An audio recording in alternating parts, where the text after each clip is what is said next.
Good morning, Voda. Hey, Amanda. How are you? What's up, Jerry? Hello, hello, hello. What's up, Shelly? How are you? Hey, Shorty. Hey, Amber. What's up, Florida girl? Joanne. Good morning. Hey, Tiny Dreamer. What's up, Terry Moon? Hey, Renee. What's up, Lulu? What's up, Rashad? Hey, Meg H. Jeanette. Hey, Facebook and YouTube folks, make sure that you speak. Hey, Ronika. If you do not speak on Facebook and YouTube, I won't know that you're joining. So make sure that you do that. Um, Good morning, Esther, Essie, Nikki. How are you guys? What's up, Laura? Hey, Shelly. Hey, Sean. Everybody is good? I mean, no, right? Probably not. What's up, Lisa? How are you? Let me go back to over here. Good morning, Erica. Hey, Kathleen. Hey, Susan. What's up, Misty Mullins? Hey, Mego. How is everybody? What's up, Melvin? So, happy Tuesday morning to everyone. Yeah, Amy, I saw that. Yeah, I saw that. You have a lot of anxiety right now. Well, we're going to talk about that a little bit. Good morning, Fulton. Good morning, Deb Jackson. Good morning, good morning, good morning. Sonny, you got something you want to share with people really quick? Sunny. Hey, good morning, Danny. Good morning. You got something you want to share with the people real quick? Unfortunately, and I still don't know the extent. I don't know exactly what I'm going to do just yet. Oh my God. Okay, so first of all, we are in full freak out. Okay. here, here in the office, I have been on calls with my supervisor, my ex-supervisor, the administrative officer, other folks in other agencies. Like, we're all freaking out right now about this executive order that this fool has signed to bring everybody back into the office. Those of us who are remote workers, who are not even near our offices. My office is in Atlanta, right? So there's that. So Yeah. we're all freaking out, scrambling, trying to figure out what the hell folks are going to do. I know I've talked to a couple of people who said they're retiring, they're not having any of it, they're leaving. So their plan is working. But here's the big thing. So apparently they're going to start targeting government workers. Yeah. So I may not be able to do my TikTok lives anymore to be able to assist veterans going forward because they're trying to use that to fire us. Yes.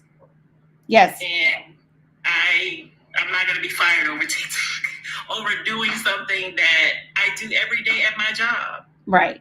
Right. I get that 100%.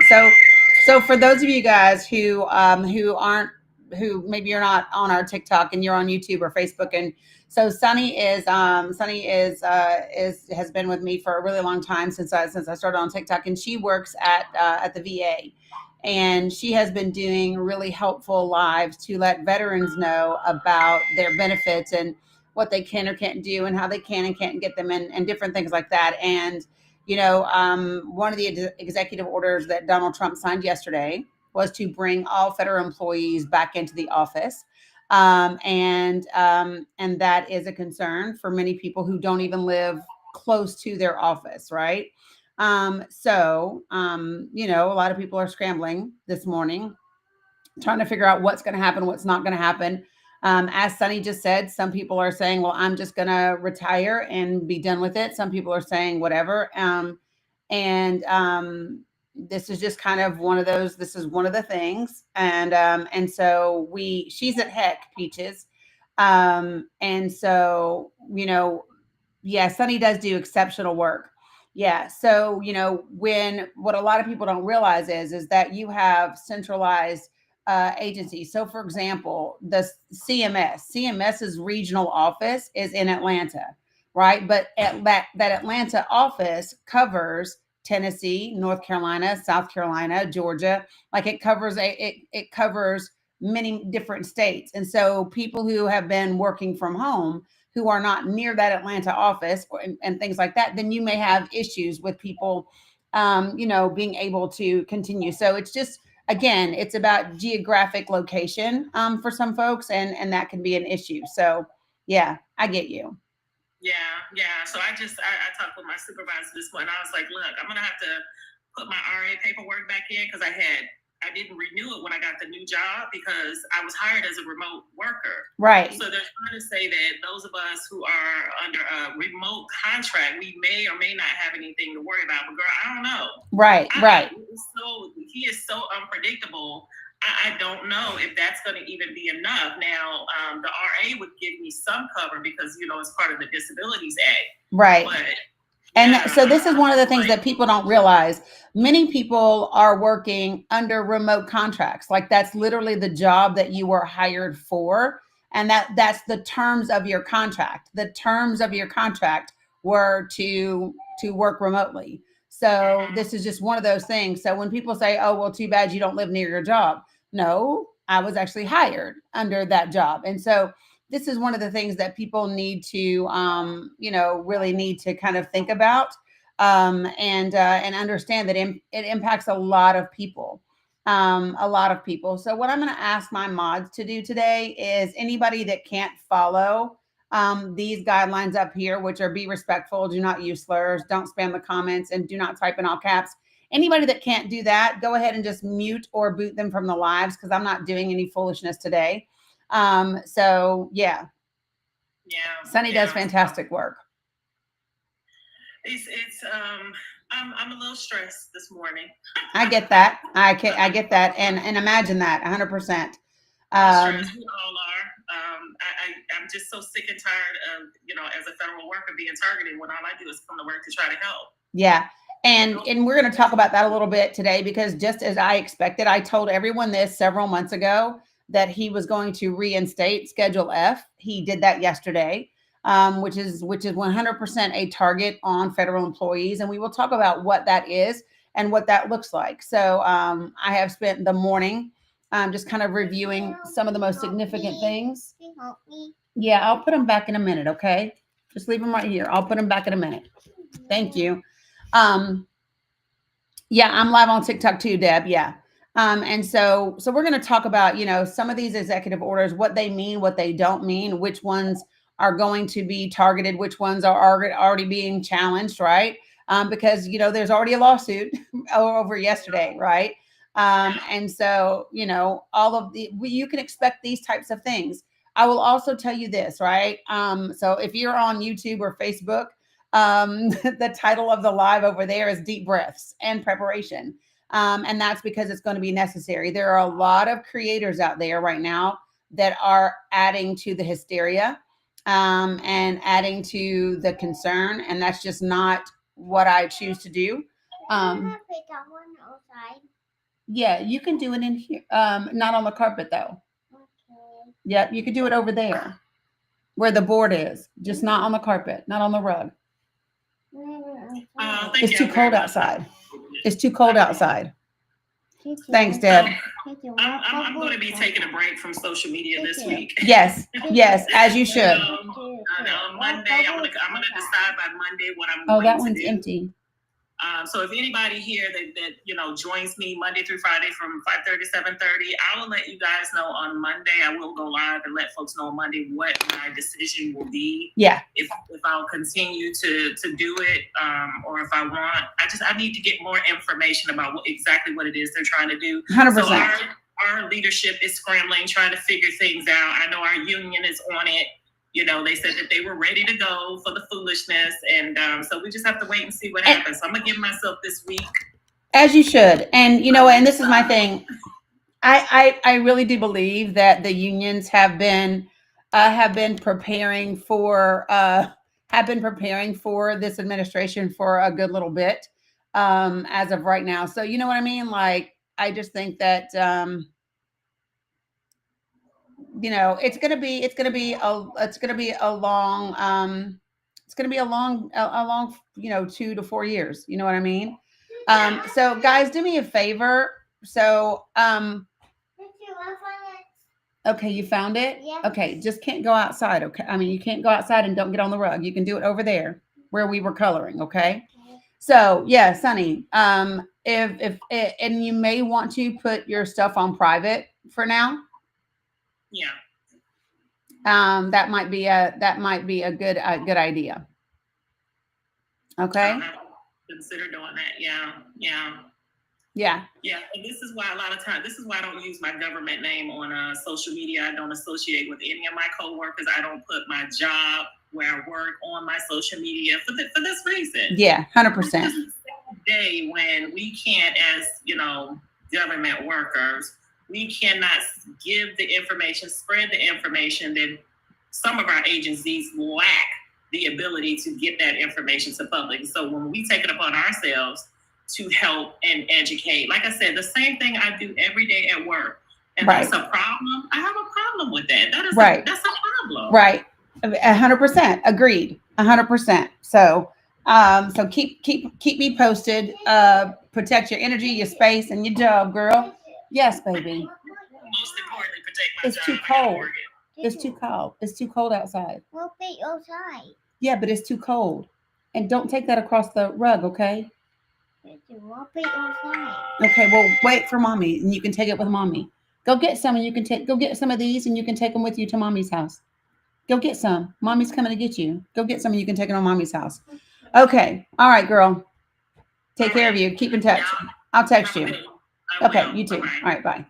All right, so folks, a couple of things. I want to just kind of level set for everybody. Okay. So this is what I'm gonna say to you. Number one is y'all know me, stay in the present moment. That is the most important thing that you can be doing right now for you, is staying in the present moment and not getting too far ahead of yourself with everything that is going on, right?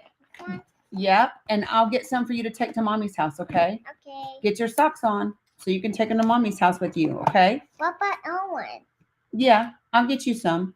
See, I'll get you several. Go get your socks on first, because mommy's coming to get you. And you can take these to mommy's house. Wait, get your socks on first, and then you can have them. Okay, so, all right. So listen, folks. Yes, honey. Yes, you do. They were over here.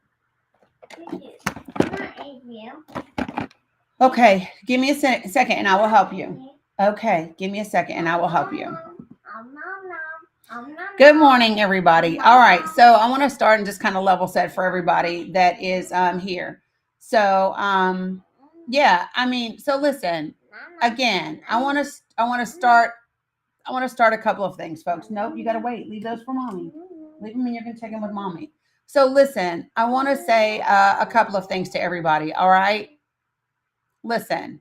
No one is telling you not to have emotional reactions to what's going on. I'm definitely not saying that to you. What I am saying to you is, if you want to get through the next 2 to 4 years without giving yourself a damn ulcer and whatever, then you might want to start really trying to practice some of the things that I'm telling you. Because if not, you are going to have a really shitty 2 to 4 years. So I'm just gonna I'm telling it to you straight, folks. So you can choose if you want to have your emotions run rampant all over the place and whatever, right? And if that's what you want to do, I don't want to do that. I have no desire to be on an emotional roller coaster for the next 2 to 4 years. I'm not doing it. Hey, listen, Mila, I need you to stop for a second, okay? Oh, you want to eat the hearts? You want to eat the hearts? Go ahead. Sorry. You want to eat the hearts? No. Okay, now you're mad? Okay, it's okay. Okay. Oh, her mommy's not here yet to come get her. All right, so appreciate it, Brandy. All right, so let me just say this. And I know that sounds harsh or whatever, and I'm not trying to be harsh with anybody. What's up, Jewel? I'm just trying to say, listen, everybody that is on this app, everyone that is listening to me, you're an adult. You are an adult, which means you are responsible for your emotions. You and you alone are responsible for your emotions. It's the same thing I teach my grandbabies. And so you get to choose how you want to get through the next 2 years. Okay, Barbara, can I ask a question? Because you're the second person to put that in the chat. Does it matter if the Constitution is or isn't on the White House's website? And can you tell me why that's important for all of us right now in this moment?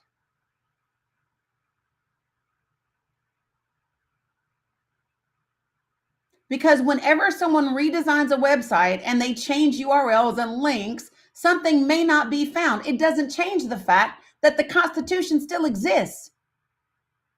The Constitution wasn't on a website before 1999. We didn't have no websites. I'm not fussing. I'm saying, what I am saying, folks, is I need you all to get past the distractions. We didn't have websites for the majority of my life. The absence of a constitution on a website does not mean anything. The document still exists. It is still legal precedent in this country.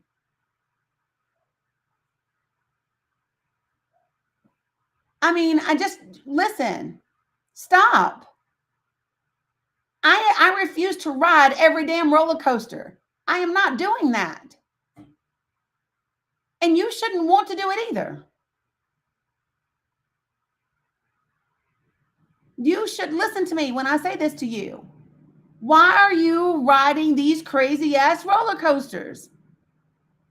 I've had 4 people say, are you going to talk about why Facebook doesn't let you search for Democrat?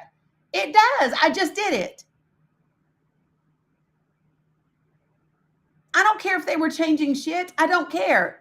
I guess my question is, why are you searching for hashtag Democrat? Because that's not anything I've ever done.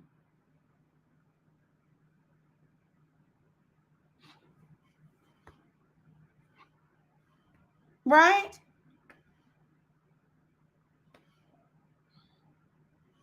I don't care if I can't search for, like, I need you all to be focused about the things that are actually important. Like what are the things that we need to be paying attention to? Okay? So y'all know, if you come into this space, I'm going to tell you that your feelings, it is okay to feel uncertain in this moment, right? It is perfectly understandable and reasonable to feel uncertain in this moment. Got it. That's valid. What is not valid, right, is to chase every damn nut that is rolling down the road. Can you imagine chasing every nut that falls off a tree? No, so don't.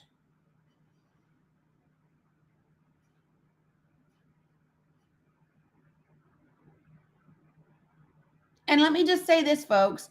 If you let it get to you like that, seriously, I have seen people in other chats today and in here talking about, I'm physically sick. Well, you about to have a really, really hard 4 years. You about to be sick as hell for 4 long ass years. This is where you 100% need to be practicing mindfulness, self-care, right? Emotional regulation. Because all of those things are up to you. I saw the notifications come through yesterday. I also know what the damn media says and the difference between what the media says and reality. So I'm going to give you an example. I saw this big headline that says, Trump signs executive order to end birthright citizenship. He can't end birthright citizenship. Can we just start right there? He cannot end birthright citizenship in and of himself. It's in the damn Constitution, which is why there's already a lawsuit, which is why shit won't happen while there's a lawsuit.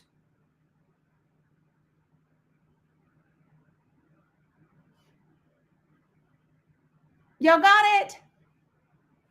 So if the media wanted to be really responsible, what they could have said is, Trump signs executive order hoping to end birthright citizenship. Or they could have said Trump signs executive order to end birthright citizenship that is protected by the Constitution. If the news wanted to actually give it to you right. But no, they would rather scare the shit out of you as if it is happening today, tomorrow, or yesterday.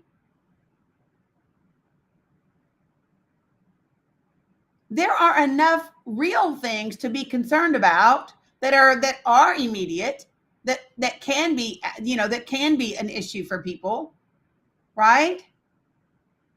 And I need for y'all to realize that the majority of our mainstream media is owned by rich ass Republicans. I want you to be very clear about that.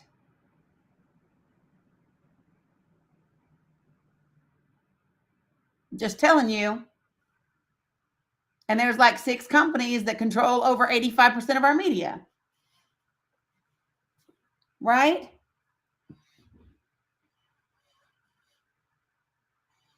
Yeah, no, Mama Joe, I mean them rich ass people that somebody else gave all that power to, because I didn't give the power to them. Right? I didn't do that. Right? Yeah. So Charles, again, do you know what the legal definition and what the legal standard is for insurrection?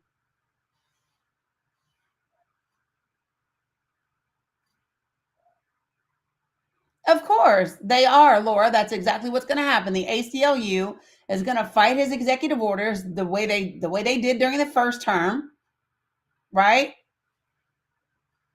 That's the deal.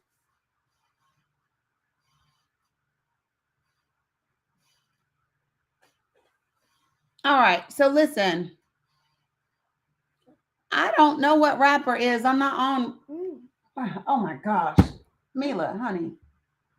All right. Yeah, the lawsuits have been ready, y'all, because this is not the first go around, right? This is not the first go around. We've had a Trump administration before.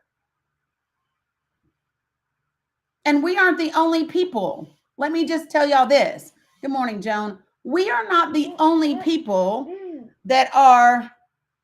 You good? No. Mommy said she's coming. Okay. You can take these with her.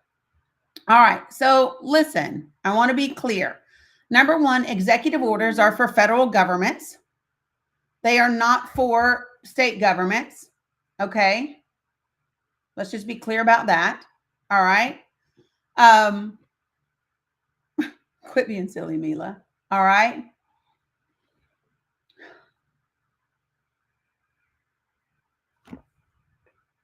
Yeah, you're welcome. All right. So a couple of things that I do want to talk about.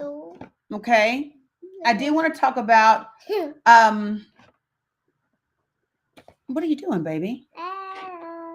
Okay. So, okay, careful. You're going to fall. Yep. Get that, please. All right. So, good morning, Lisa. Okay. Y'all, he did 26 executive orders yesterday, and he rescinded 78 executive orders that were done by Joe Biden. Okay. So he undid 78 things that Joe Biden did, and then he did 28 executive orders or 26 executive orders of his own. Okay. Now, what does all of that mean? It depends. It really does depend, because some of these things are really important for us to know, and some didn't.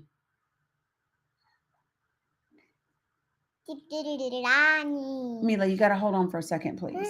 All right. So, birthright citizenship. This is the first thing that you need to know, is that birthright citizenship is in the Constitution. It is a long-standing precedent, that it is interpreted exactly as it reads. That is something that's going to be argued in court. So that's the first one, right? I told you all, reading Agenda 47, that he said that he was going to make it so that Congress says that there's only two genders. So what he did yesterday via executive order was not a law by Congress. It's his executive order for federal government. So if you work in the federal government, if you get services through the federal government, they are going to tell you that you have to choose a gender, male or female. You have to choose a sex, male or female. And he says that that sex doesn't have anything to do with gender identity. Okay, so this is what I would say about that. Not only is it ignorant and medically and biologically inaccurate, okay, because y'all do realize that it's not accurate. This idea, this concept that there are only two genders or two sexes is not accurate. It is biologically, anatomically, medically not accurate. And to use an executive order to say such a thing, to play to your base that is scared of some shit that affects like 1% of the whole population is ridiculous. And the problem is that some folks will fall for this. Okay? Some folks will fall for this and think, oh yeah, see, this is right. There's only two genders. And that Donald Trump, he did it for us, y'all. He's going to get rid of all this trans nonsense. And there's just going to be two genders from now on. Well, guess what? Probably not, because people are still going to be born. And as long as people are still born, there's going to end up being more than two sexes. Whether they have Klinefelter syndrome, whether they have Turner syndrome, whatever they have. Because that's a thing. For those of y'all who do not know, if you want to really become informed, right, just go look up intersex or DSD individuals, differing sexual development. Go look it up. People do not fall into these two categories. So, what would I say to those of you all that this impacts? It means for a little bit, you are going to have to suck it up. And if you fill out federal paperwork, pick one. And it might suck, and it might be horrible, and it might whatever, but pick one. I can tell you this, being biracial, I had two choices my whole life. I had to choose one side of me and not the other my entire life.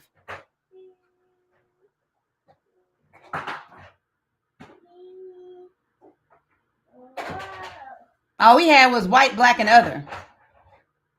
So again, it doesn't make it right. It doesn't make it feel good. It doesn't make it anything. It just makes it what it is.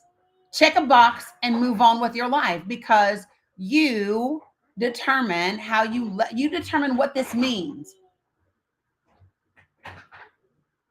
You determine what this means for you.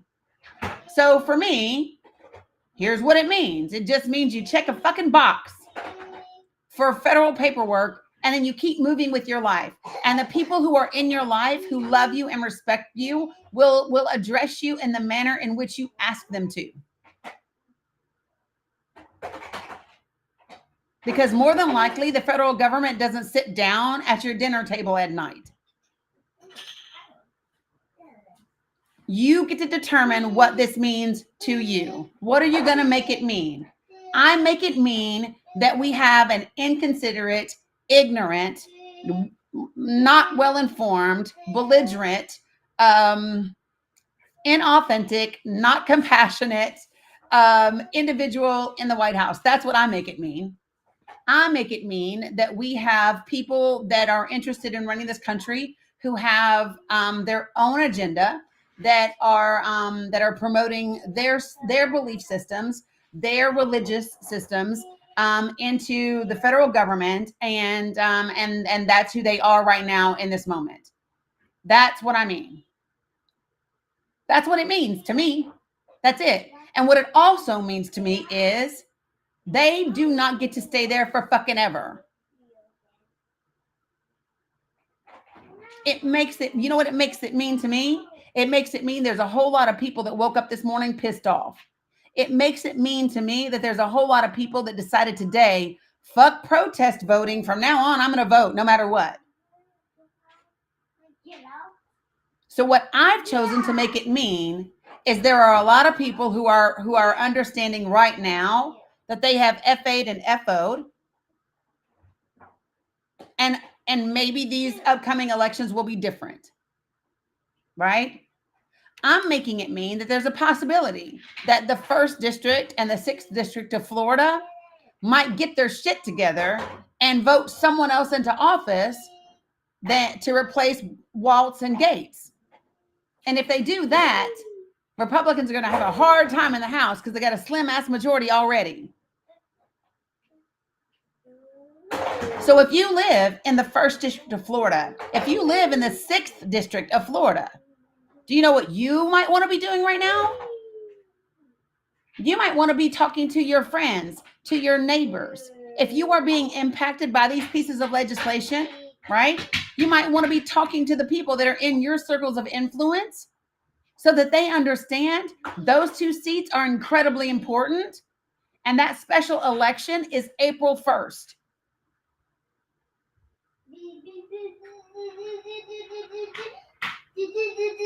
So again, 1st district and 6th district in Florida, get your shit together. I know, Gina. Sunny's already been up. I know.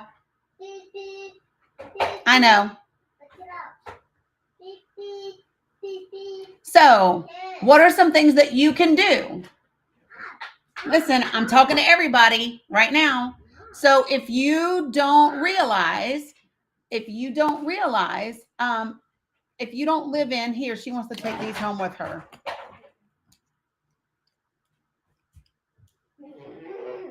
You ready? All right, sissy, I'll talk to you later. I'll see you later. You can give me a hug. Bye. Mila. She's VA, Peaches. Hey, give me a hug. Bye. Quit being silly. Careful. I don't want you to hit your face. You know? Okay, give me a hug.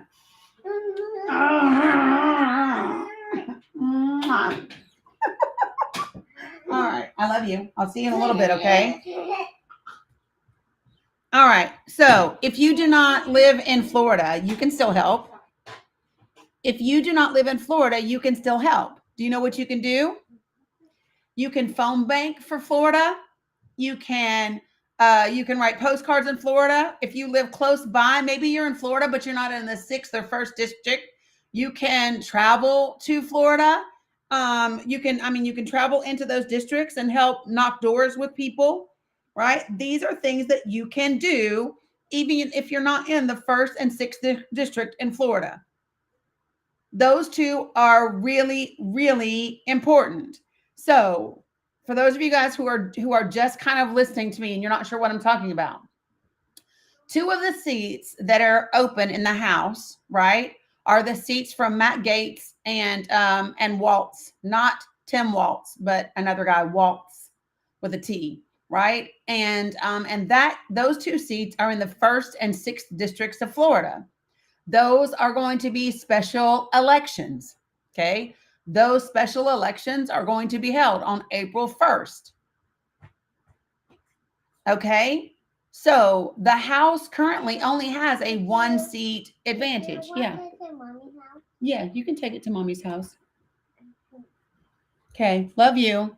So it makes it very difficult for them to get things done through the House of Representatives in the first 100 days because those special elections aren't even happening until April 1st.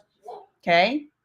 Now, I will be very frank with you, and I will tell you that those 2 districts have been predominantly Republican, right? Like 60-40 splits, 65-35, whatever. I don't care. People, we are living in unprecedented times with different circumstances. So you have the ability to properly inform the people that are around you. You got me?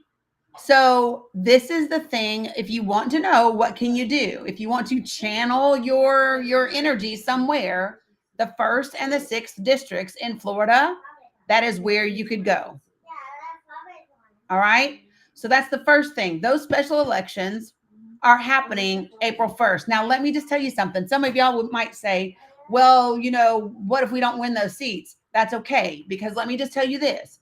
Even if you don't, the number of people that you are able to get informed appropriately, the number of people that you are able to mobilize, the number of people that you are able to bring more center right now, those are voters for the midterms. You got it? Those are voters for the midterms. So remember, you have to do the work without being attached to the final outcome, because you don't get to determine the final outcome. All you can do is your best. That is literally all you can do is your best. So your best is to go out and properly inform people as to how the things that have already happened will impact them. Now, Florida tends to be a place for seniors. Florida tends to be a place where, people who are on Medicare and things like that are impacted. So talk about the rescinding orders that he did around being able to negotiate prescription prices. Y'all do know he did that yesterday, right? That's one of Biden's things that he undid, was our ability to negotiate for prescriptions. Okay. So when you are talking to people in the 1st district and the 6th district of Florida, right? This is big information to them, because those people are going to want to know that information. Got it? So this is, again, these are things that I'm want you all to take notes on.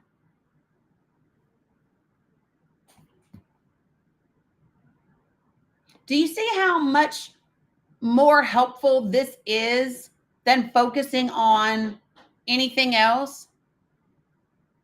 Yes, I can repeat that one. He did it yesterday, Laura.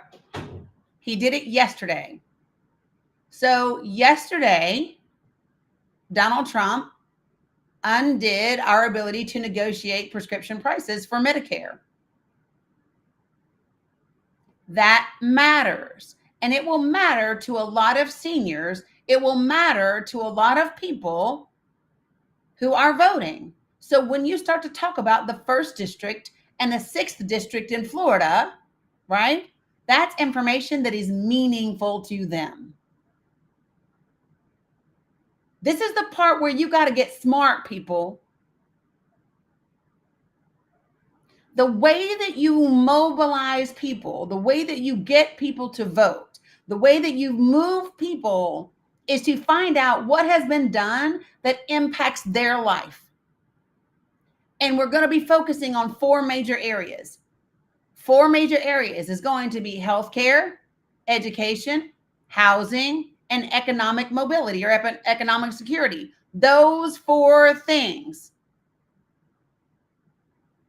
He didn't do something to Cubans. What he did was, Joe Biden had recently taken Cuba off of a T list, and he undid that. That's what he did.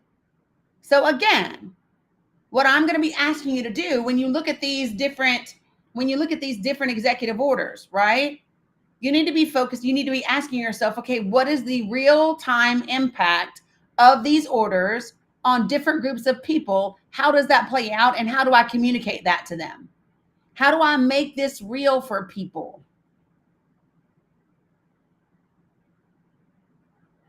Got it? It is not enough to say, oh, he's doing the Project 2025 agenda. They don't hear that shit. They don't hear it. It doesn't resonate. It doesn't sink in. So don't say it. You will be wasting your breath. I know, Tiger, I know. Listen, for any of you guys, here's what I would not be doing right now. What I would not be doing is putting up a status every damn time he fires somebody, because you will be fucking busy for the next 2 weeks. Because that is the plan, people.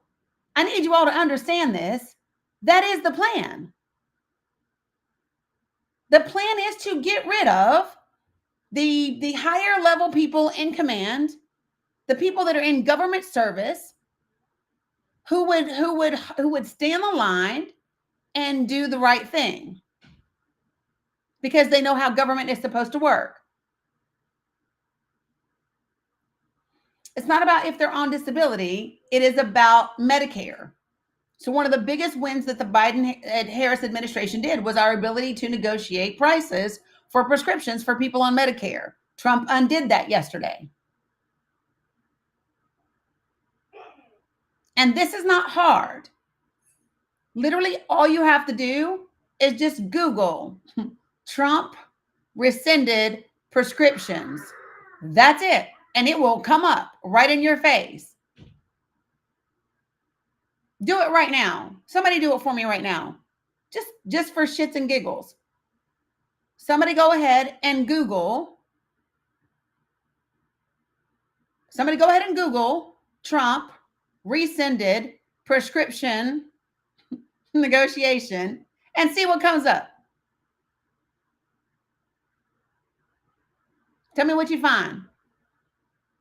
Look, Peaches said, just did. It's there. And you did it before I went live. See? There are 4 things. Right. He did it yesterday. Correct. My point is, that's how easy it is, folks. That's how easy it is. And this is the way that you talk to people about this. This is the way that you talk to people. Guys, this is not about being a Democrat or being a Republican. This is about, holy shit, this is going to impact the cost of your care. This is going to impact the cost of your medications, right? And then you literally say to people what I just said to you. You say, you don't got to believe me. Just Google these 4 things. And then it's going to pop right up in their face. All right. So listen, folks.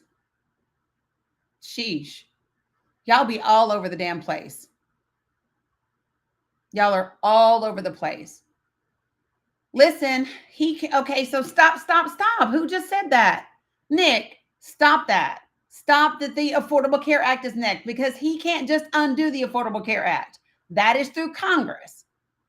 And this is when people better get really, really good at knowing what he can do with an executive order and what he can't do. Some things require Congress, some things do not. The Affordable Care Act requires Congress. Let me say this again. The Affordable Care Act requires Congress.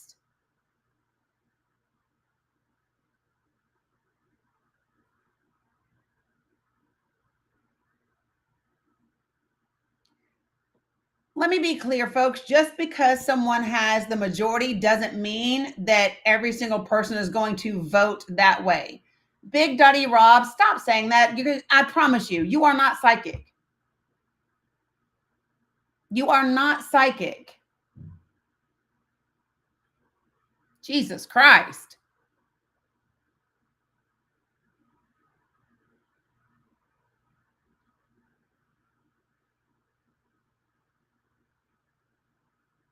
I don't give a shit what anybody said. Nobody's voted on it. And I don't think that people really understand this. Do you all understand that if you believe that your representative is somebody who would vote to end the Affordable Care Act, then pick up the fucking phone or get on your computer and write an email to your representatives. Go visit them in person in your local office. You all do know that they have local offices. Here's what you can do. You really want to be impactful? You really want to be impactful?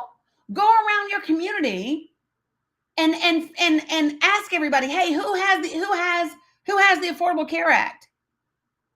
Who has it? And if you have it, and if that is where you get your insurance, then guess what? Why don't you sign this petition telling Lindsey Graham, telling Marsha Blackburn, telling whoever is your representative, we want you keep it. And then when you have 1,000 signatures or 500 signatures or 100 signatures, right? then you take your ass to the local office, right? And you give them a copy of those signatures. Don't give them the originals, damn it. You don't give them the originals, you give them a copy. And then you know what you do? You write a letter, you write an op-ed to your local paper, and you give them a copy of those signatures. And now you have a story. Now you have something that is real, something that is meaningful, something that is tangible. Because it is more than just your words. It is more than just you saying, oh, Donald Trump sucks.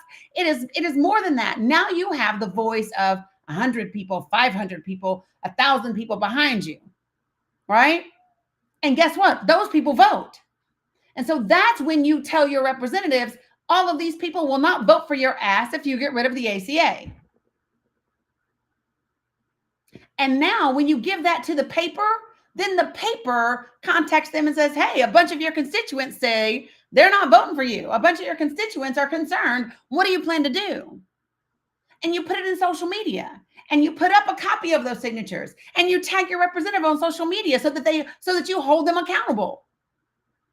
And listen, for all the people that are saying get off of Meta, listen, I refuse to give up some of the most powerful platforms and the way to get information out. I'm not going to do that. I'm not going to do that.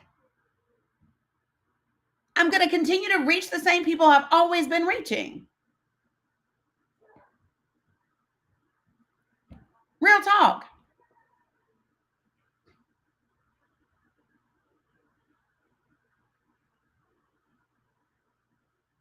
So again,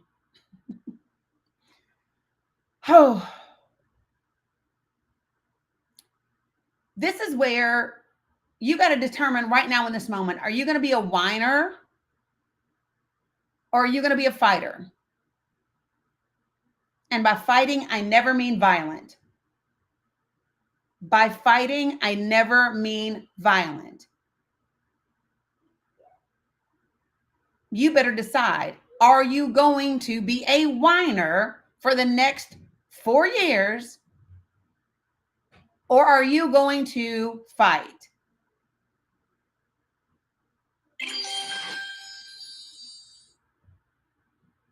And the way that you fight is with your voice, with signatures, with petitions, with votes, with phone banking, with all of those things. That is how you fight.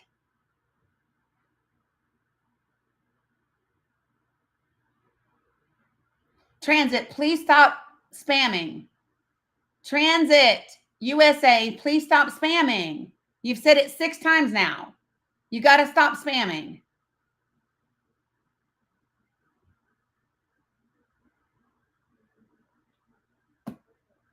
Sheesh, y'all.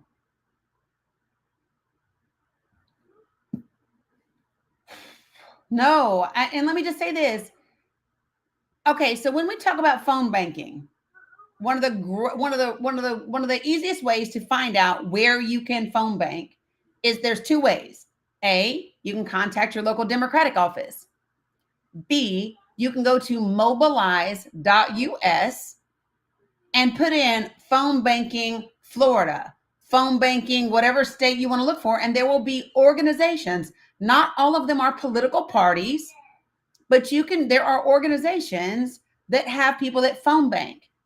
And sometimes people phone bank around issues, or they phone bank around a party or candidates. Doesn't matter.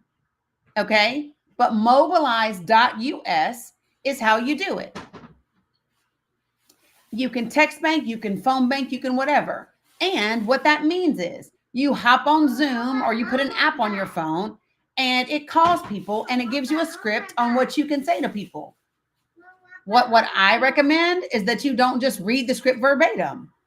Read the script a couple of times, become familiar with it, and say it in your way.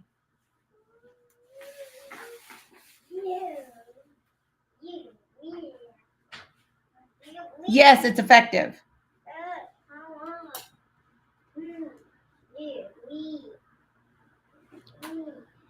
Okay, I want y'all to be really careful when I bring people up here, because people have been getting taken down today, so I want to just be very careful with guests and bringing people up today. Stacey D, what you got? Good afternoon, host. Good afternoon, panel, and good afternoon, trolls. Yes. So what I just wanted to say is that 4 years ago, I understand the emotion that everyone is feeling right now, and I feel our dear leaders' emotion as well. And it's tough to manage, but here's the thing. 4 years ago, I was on that train. I kept CNN playing round the clock. I could not consume enough of what did he say. I woke up in the morning and I turned it on. I fell asleep to it. We talked about it at work. We talked about it at dinner with friends. We just, it's all we obsessed about. And I think it was because we just felt that was all we had. We had to keep our finger on what he was doing. But here's the difference this time, folks. We have tools that maybe we had. They existed last time, but we, for whatever reason, didn't know about them, didn't have access to them. And so that is why I feel so grounded and steady today, because we have Dani, who does all the heavy lifting. She tees it up for us. She's like, here you go. Go forth and prosper and do good goddamn work. Please. So knowing that, I have kind of a playbook and a resource in Dani and other folks on TikTok that are like-minded and well-informed, I feel like, okay, now I have something to focus my attention on. I have a target. I have a plan. I have a process that I understand. Because for me, I have a real hard time accepting what I don't understand, right? When I can't understand what you're talking about, and then I just feel that sense of loss of control just comes back over me again, and I start to spin. But when I got a plan, yeah, I'm good. I'm good. So I would just encourage all of you, if you need to take the day or 2 days to spin and get it out of your system, then maybe do that. Because I definitely believe that if you don't deal with your emotions, they will pop back up on you. So go spin out, crash out, do whatever you need to do. I would encourage you not to do it in productive spaces like this, because it is a bit of an energy drain and it does bring down the room. And if you have a question, like, what does this mean? That's different from, you don't take our shit. Right? She had it right there. That's what the media does. They get us all riled up. That's why I'm not interested in listening to them. And that's why I'm so grateful that we all have a space like this where we can get primary source facts. So that's all I had to say. Appreciate you. from a relatability standpoint, because I get it. I get it. When she lost the election, I needed a minute. I needed a few minutes. Right? Because we knew what the stakes were. We knew how hard it was going to be on the other side of it if it didn't go right. And then it was like, oh God, it didn't go right. And now what? And I literally had to just feel all the feels and then get my head back in the game. So take your time, feel all your feels, and then come back with a pen and a paper and get focused. Yep. This is the reason. So, and I appreciate you say, so guys, this is the reason why. What, baby? Girl, you and mommy got to find it. I don't know where you put it after mommy gave it to you. So this is the reason why we started a spreadsheet called the game plan right after the election. Just to kind of start putting in, where do we have people that ran unopposed? And now we're starting to track legislation. And so now we know when special elections are. And so now is the time, because I needed to give you all that just to kind of get you focused on something to do in terms of productive. But you don't really know until you know, like, who's going to be where, right? So now we can start to fill in those gaps. Now, this is where you start to mobilize, guys. This is where you get to do the work. And I think the reason that some people are having a hard time is some of you all, and I'm just going to be very frank because that's the way that I do things. I'm going to be very transparent. Okay.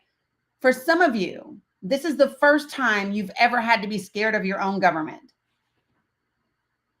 For some of us, we say, welcome to the damn party. Okay.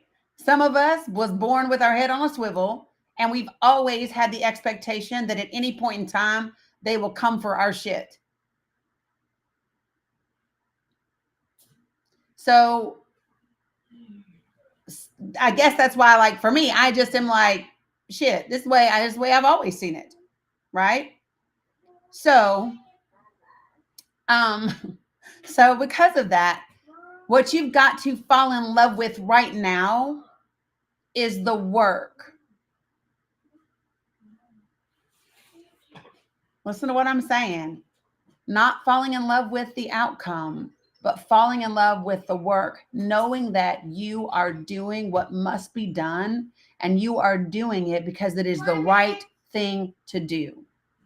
I saw a quote yesterday. I don't remember who this woman was, but she was talking and she said, when old people plant trees that they will never sit in the shade from, that's when we're doing good. I am well aware that being over the age of 50, the words that I do right now, the things that I put in place, the work that I spend, the time that I spend, right? I may not ever see the full fruit of that work, but I have daughters and I have grandchildren that might. I got you, Dana, no worries, right? And so that is the key, folks. It is about the work, not the outcome. You do the work for everyone else who might have the opportunity to benefit from its shade, to benefit from its protection, to benefit from its covering. That is why you do the work. And that's what you have to fall in love with in this moment. It cannot be about you.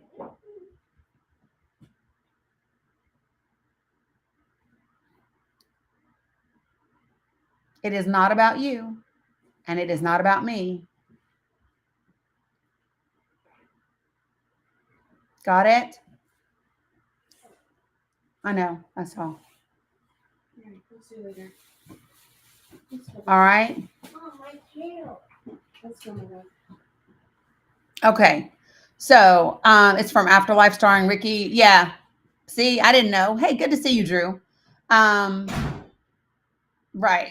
So I'm saying this with everything that I can pass on to you in this moment. Okay.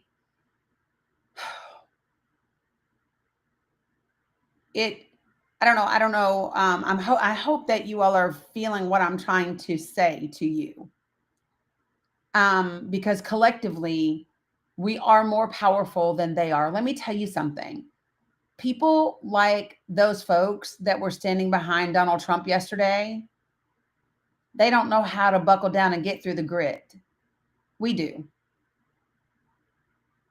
We know how to buckle down and get through the grit.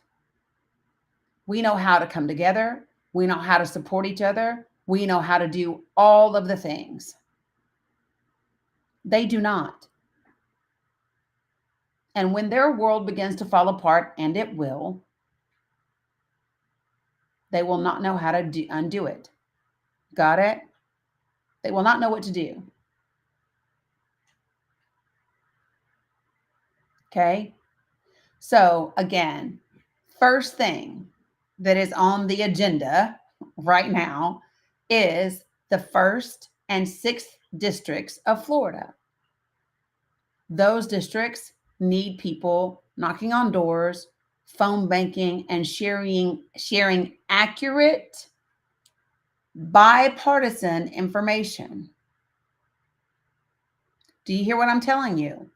You cannot be calling people or knocking on people's doors and saying, you know what that damn GOP did?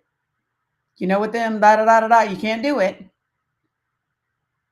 The question is real simple. Hey, so are you or anybody in your family relying on the Affordable Care Act and the marketplace for your health insurance? Are you or anybody in your family on insulin? Do you have anybody in your life that you really care about, or your friends that are dependent upon, these particular medications? If so, I need to let you know about something that has changed after the Trump administration came in. And you want to know, and so here's where you can go to find that information. And here's your representatives that you can contact. You hear what I'm saying? Do you see the way that I'm doing that? I'm not doing it because I want them to fight against Donald Trump. That's not it. I'm doing it because I care about their access to their prescriptions, to their insurance, to their health, to their whatever. It's about helping people. I say this all the time. People do not care how much you know until they know how much you care. People do not care how much you know until they know how much you care. And that is why it must be about the people. It must be about each other. And guess what? You liking me, you approving of me, you endorsing me, you supporting me is not contingent upon whether or not I will help you. I will help you regardless. And most of us are that way. And I'm going to tell you how I know that we're that way. When you see a wreck on the highway and somebody's stuck in a car, there's not a single person that gets out to help that says, wait, did you vote Republican or Democrat? There's not a single person that says, oh shit, he's wearing a MAGA hat, I'm going to leave him in there. It's not what we do. What's up, Tommy D? It is not what we do. And in case you all don't recognize it, we are in a 50 car pileup on fucking 85 right now. She's down already, Laura. She's down already. Whether people know they are in the pileup or not isn't important. People might not know that they are in the pileup, but they are. Oh, it was Gina? Sorry, Gina. I missed you, love. No, it's okay. Don't worry. So, yeah. So Sunny came in and told me and told all of us about what was going on. She also said she was going to take a break from social for a week until she figures out what the safe space is.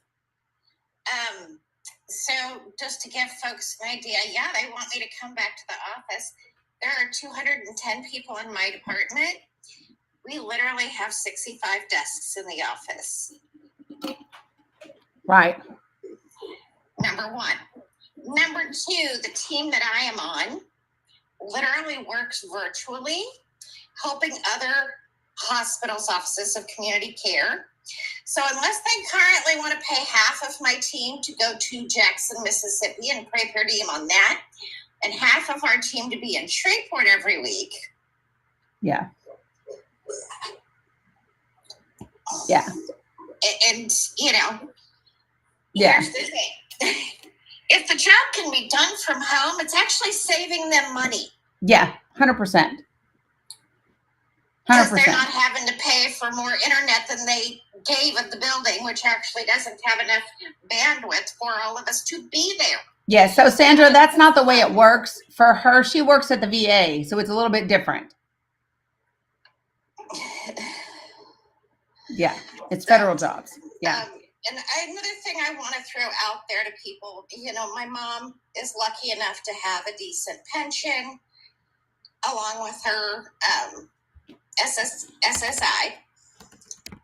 But quite literally one of her meds, and it's not even insulin, it's actually a blood thinner that she's on, costs her $400 a month. Folks, and it's crazy that we can't do bulk buying like other countries do. We so much need a one-party payer system in this country, folks. And yeah, so I can't tell you guys how much we really need a one-party payer system.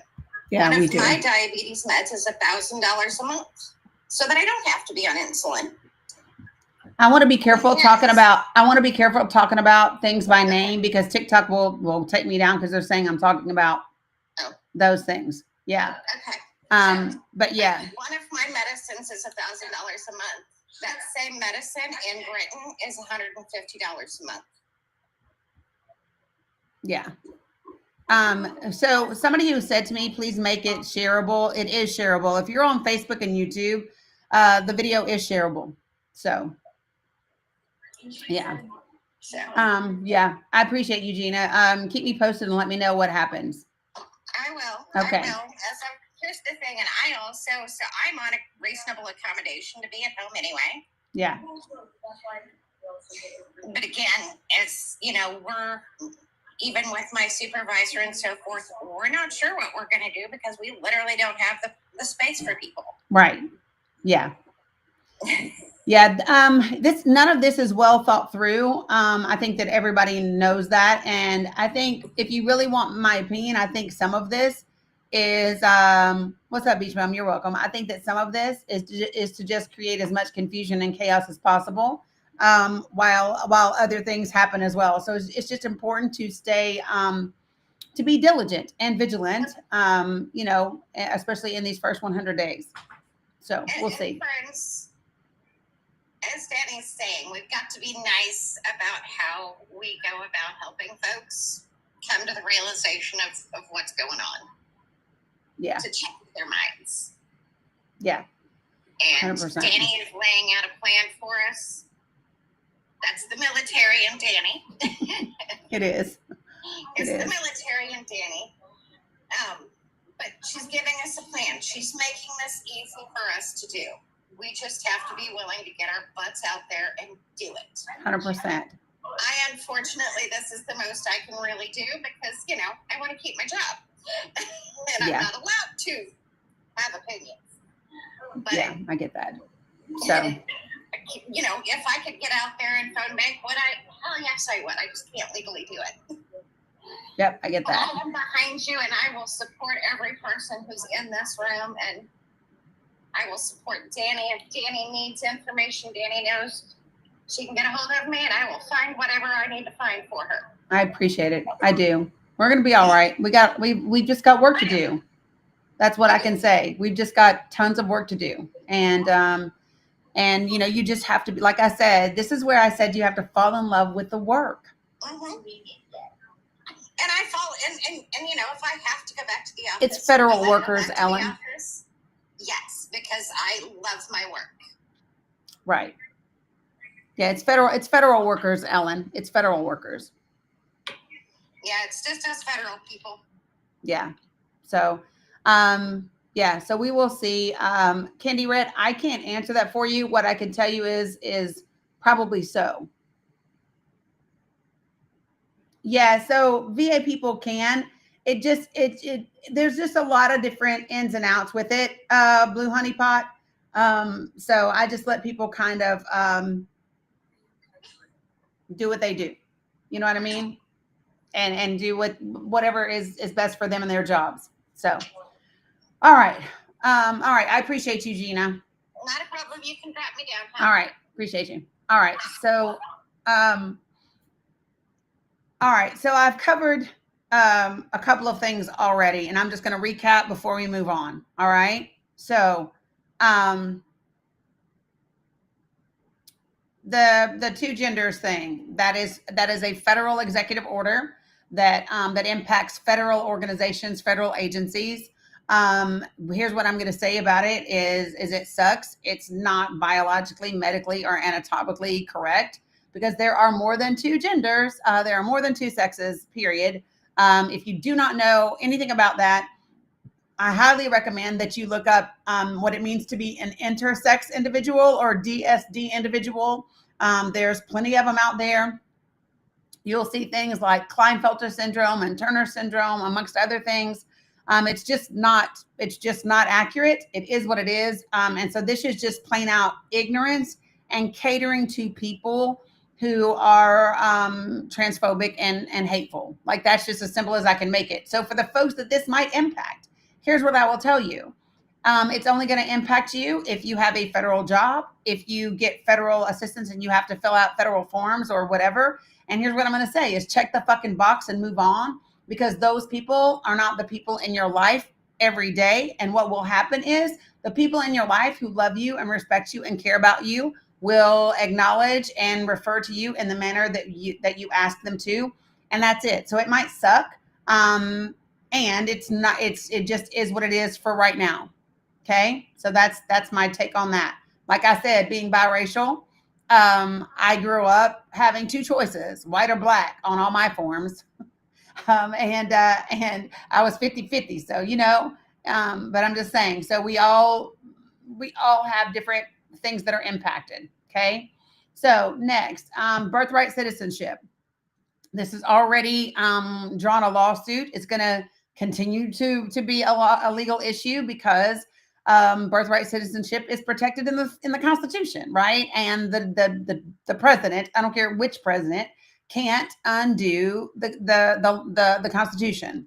So one of the criteria for overturning an executive order is if it is found to be unconstitutional. So that is why this is already, being challenged and will continue to be challenged in court. Okay. The thing that's going to suck is for undocumented parents and women who give birth and their children are caught in limbo while this is being, working its way through the legal system. That's the part that's going to suck. Okay. Next.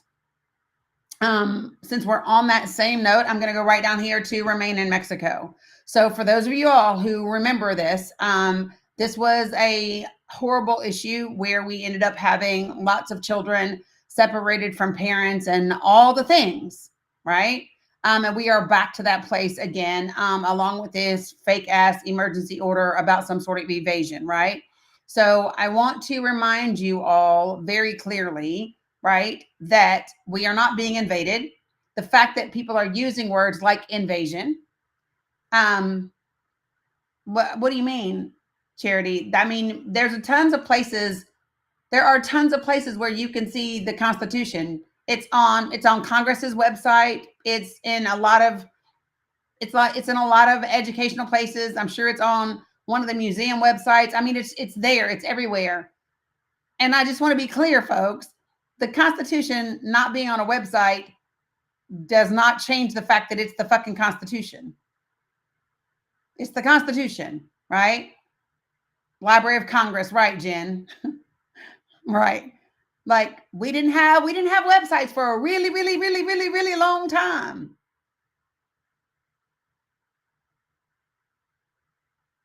Okay. For those of you all who talk about the Supreme Court being compromised, you got to be really clear about something.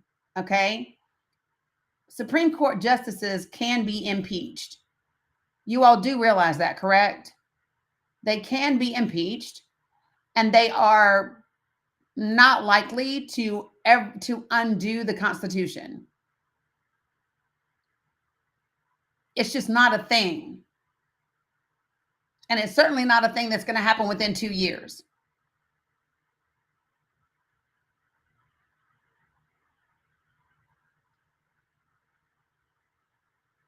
So again, and this is the part that really gets me, and I'm going to try really hard. When I say these things to not sound curt. Okay?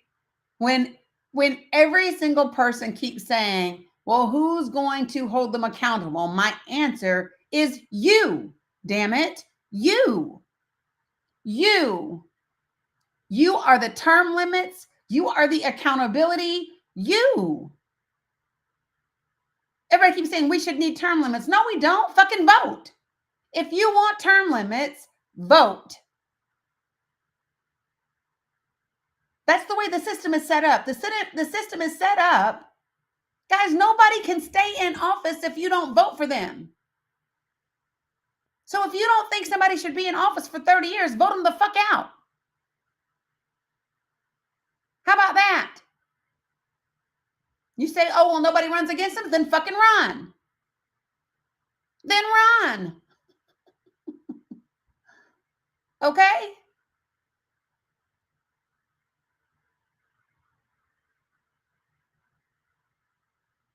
I don't know. This is like real tough love that I have to give you right now in this moment. Right. So then do you know how you undo gerrymandering? Right? You get people in Congress. So listen, if you're in a state that has the ability to put, if your state allows citizens to put initiatives on the ballot, then put a damn initiative on the ballot to end gerrymandering in your state. That's what they did in Ohio, which was the worst state for gerrymandering in the entire country. Ohio just had it on their ballot. And if you don't have that, then you do exactly what I said before. You go around to the people in your neighborhood. You go around to all of the people in your neighborhood. You get all them damn petitions signed. You do exactly what I said before. So Angie T, can I ask you a question? Angie T, I have to ask you a question because I'm really going to make you all start being responsible for what you say and what you put out. Angie T, you just said in the comments, Project 2025 calls for taking our vote as women away. I want you to share with me if saying that in the chat is helpful in any way, shape, or form to where we are right now. And I don't mean to pick on you. You just happen to be the first one that I saw.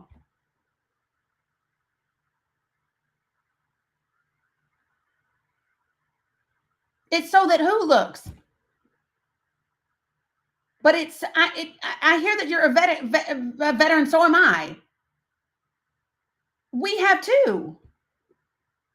My question is this: that statement doesn't, so listen, so that they look, but telling people to go look at something doesn't tell them what to do about it. If we wanted to really do something about women's rights to vote, then we would have been having the ERA, right, put into the Constitution. Having all of the fucking senators, right,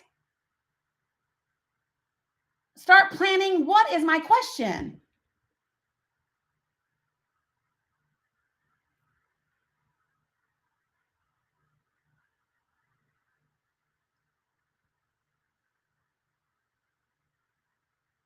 Let me be clear. The ERA was ratified. It was ratified in 2020 when Virginia became the last needed state to ratify it. Okay. The problem is that there was a 10-year time limit between the time that it passed and when it could get ratified. So what needed to happen was Congress needed to pass the damn bill, the resolution that got rid of the 10-year time frame. In 2023, it was GOP senators that blocked it. So right now, there ain't shit you can do about ratifying and adding the ERA to the Constitution unless you think that the Senate majority GOP senators that stopped it in 2023 are under the Trump administration suddenly going to have a fucking change of heart. No, it didn't, CYX. No, it didn't. Joe Biden put out a statement saying that he believed that it was part of the Constitution, but legally speaking, no, it did not. I know what Joe Biden was trying to do, but listen, there is a reason we have the executive branch and we have the legislative branch.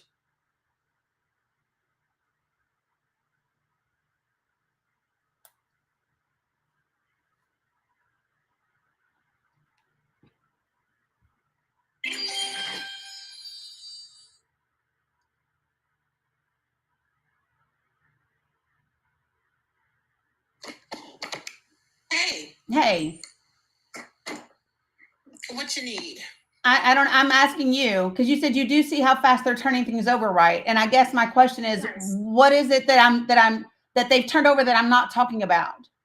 Right, but here's the thing: nobody's saying you're not talking about something. There's other people in the comments, and so what I'm trying to talk. Well, at least make people aware of that we all know is that Project 2025 is in play as an underlying script here, okay? It's something to keep in mind for future things that they're doing. And if they plan on trying to take away a vote or nullifying a constitution, I know you say they can't do all of that, but they are literally writing executive orders right now that only entail people trying to catch up with legal action. Okay, so understand that the executive order can't nullify the Constitution. The only way that you change the Constitution is through a convention of states. In order to have a convention of states, we have to have 35 of our states pass that through their legislature and agree to it. So right now we have 29 or 30 of the 35 that are needed. So until those other 5 states, which I've covered on here a couple of times, sign on to a convention of states, they cannot change anything about the Constitution. So those are the regular rules, right? That was my question. You saw him sign off on how many executive orders last night? I know how many. He signed off on 26 executive orders and he rescinded 78. And he sets the rules. So when you keep saying this is the process, it may not be the process 90 days from now, was all I was saying. And my point is that it legally has to be the process because that's what's in the Constitution. Right, but I'm not here to argue with you about it, honestly. All I was here to put in the comments was, Project 2025 is part of the script. Pay attention to those things as far as when you're telling people they're going to be able to vote 2 years from now. That's under the system we're under with Biden. They plan on turning a lot over. If you know what the root cause is for this, then you understand how far they're willing to go. That's all I was saying. And so let me ask you a question, Angie T. Angie T, let me ask you a question. What would make you think that I don't know about Project 2025 and what is behind this?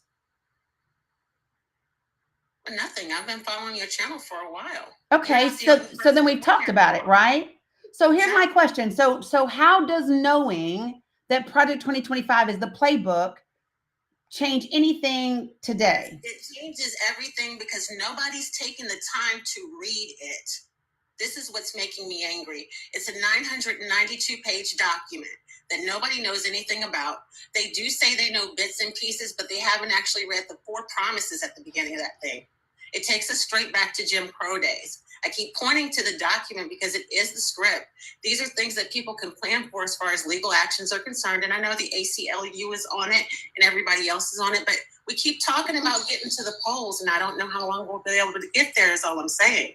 Right, but so here's my question. What would you have us do if we're not talking about the polls? What would you have? What is your strategy? I don't want you to talk about anything other than what. No, but I'm asking you, what is the strategy? The strategy for what? For letting people know where to look? Jimmy Cave? No, it does not. Hold on a second, Angie T. Jimmy Cave. 1, please don't type in all caps. It's right up here. Number 2, the Constitution does not say that a felon cannot serve as president. So please don't put misinformation in my chat because that's not correct. That's just flat out inaccurate. It does not say that anywhere. My question to you is this. You said everybody keeps talking about getting to the polls and you don't know how long we're going to be able to do that. My question to you is this. What would you have people's strategy be other than to read the Project 2025 document? That's what I'm asking.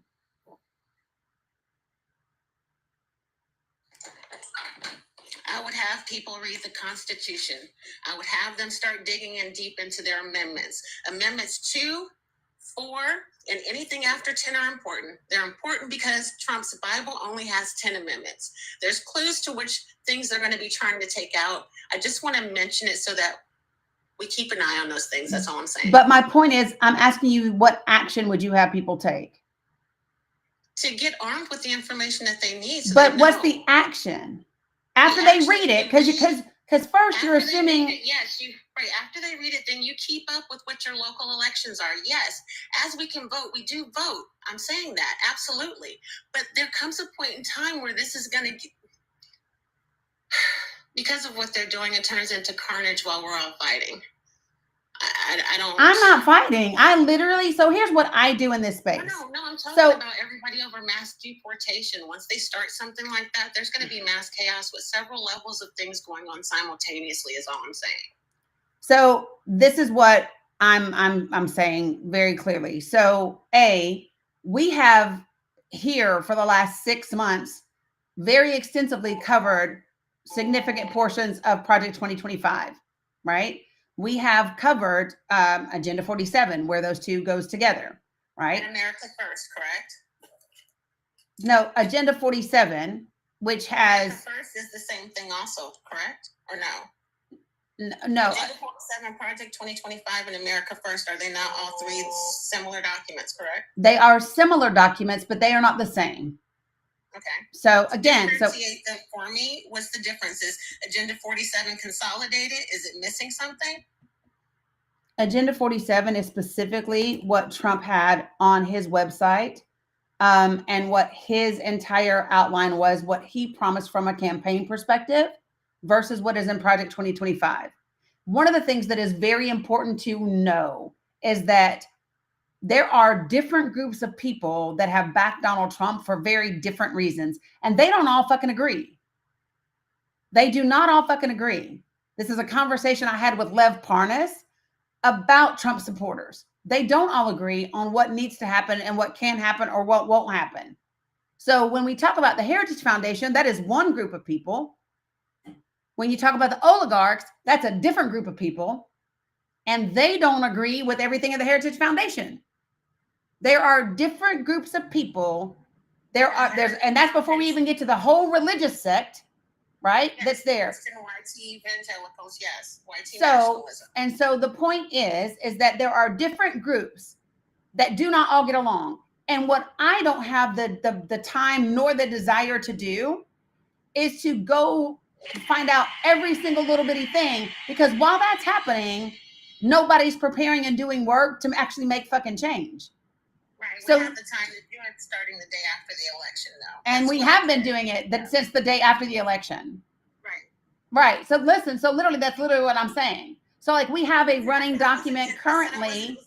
So hold on. Okay, I'm sorry. I was saying initially I wasn't disagreeing with you. I didn't know how much you had covered. I just wanted to make the point while we're talking about voting and everything that there are underlying things here, A, B, C, and D, for plans that need to, occur. I'm not telling you what to do. I was just talking to you about whether or not you knew that. My point is, and so one of the things that I talk about in this space is making sure the place in which we come from. Okay. So for me, I am action oriented, and I am about information that is beneficial to doing the work and making change. That's the space where I always come from. So when we just say generic things like Project 2025 plans to take away women's right to vote, that statement in and of itself does not help people know anything about, well, what do we do as a result?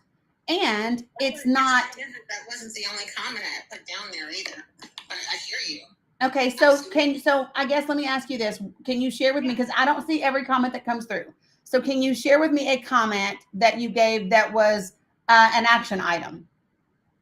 That was an action item? No. Yeah. Absolutely not. Because I don't know how you can see an action item that quickly. That would, entail quite a few sentences, but I hear you. So you only want people to put things in your comments that are going to productively add to the conversation. Is that what you're saying?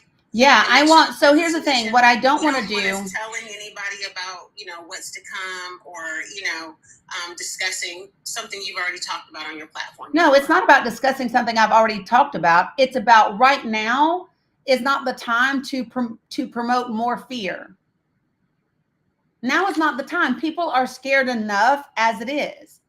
So what I don't do when we talk about what's to come, I don't even need to go that far down the road, because there's enough today, right? After the 26 executive orders yesterday and the 78 that he rescinded yesterday, there's enough today to work on and say, okay, so what are some things that are immediate? So we are coming up on the end of January. April 1st is right around the corner, right? So April 1st, there are two special elections. The House has a margin of 3 seats only. 2 of those seats are up for re-election. 2 of them. So without the House, right, it will become very, very difficult for the Trump administration to do a lot of the shit they want him to do. So the focus, when I talk about what can people do that is actually tangible, that moves the needle, that might actually prevent some of the other shit, I'm going to 100% tell people, you better be focusing on April 1st, 2025, District 1 and District 6 in Florida, which is coming up in about 9 to 10 weeks. And even if you don't live in Florida, you can phone bank into those areas. Here are some of the things that have been done yesterday that will impact voters in Florida today. And this is how to communicate that information to them. So what I've done is I've told people something that they were planning to do, that they did, what the impact is going to be, and I'm giving them a way to communicate it and empower themselves to move something further. Perfect. Yeah, so that's what I want to do in this space. What I don't want to do is continue to talk about the threats that they mentioned in a book. And as you said, it's 922 pages. I don't know when the fuck they're going to get to page. I don't know when they're going to get to page 376. So they're already making moves on all fronts. That was my point. So what move did they make? That's not the thing. Is that's not important. You don't want to hear about that. I will not put that in your comments anymore. I appreciate your time and thank you very much. Okay, so I mean, if that's the way that you want to take it, my question is, see, and there we go. This is why. Let me just be really, really clear, folks. This is why Democrats fucking fail. This is why Democrats fucking fail. Because I want to tell you something. They might be shit. They might come together for the worst shit ever. But the fucking Republican Party and the GOP, they get it. They get their act together. They are streamlined. They are in one accord. They don't have to all agree with it, but they do it.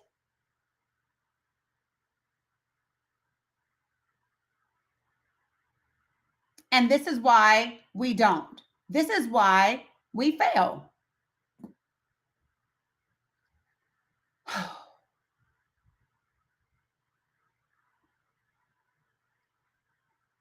Do y'all see how much fear mongering is happening? Somebody literally just popped in here and goes, they took down the Constitution from the White House website with 3 exclamation points. And my immediate response to that is, so what? Because it's still the Constitution. And before 1999, we didn't have fucking websites. If you would like to see the Constitution, go to your public library, or you can even look your public library up on the internet or the Library of Congress.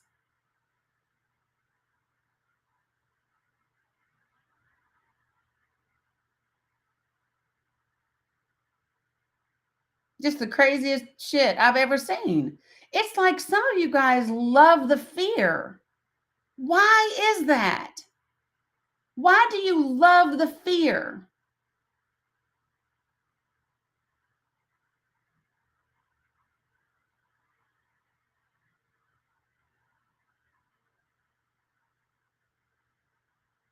Because I guess for me, I guess I decided a long time ago, right? Like literally, what is the worst thing that can happen to me? I unalive. That's the worst thing that they could ever do. And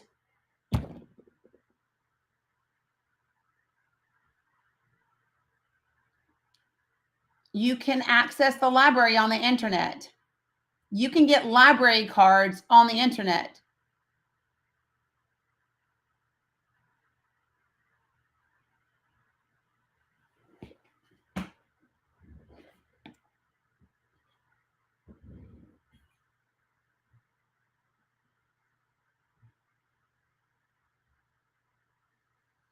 Danny, can I ask a question? Yeah. So I'm wondering if some questions are understanding when you're saying these things cannot be done by executive order. Correct. Will people act on them anyway? No. And if so, here's the thing. even if they were to attempt to do so, it's unconstitutional. Like, what would be, give me an example of what you mean. Okay, so the travel ban last time. Mm-hmm. I don't know whether there was a constitutionality of it or not, but I'm just throwing it out there. So he put an executive order that put this travel ban out there, and it started happening. Yes. And lawyers got involved, and they were able to stave it off. Mm-hmm. But I think I'm hearing the concerns I'm hearing in the chat are, will they, in the interim, will they be able to act illegally in enforcing his executive orders? And then eventually it will be shut down because of its lack of constitutionality. Yeah. So let me just, and I can take the immigration one. And for example, he ended our refugee program, right? Mm-hmm. So we have had a refugee program for a long ass time where people that are literally in refugee status have been able to come here.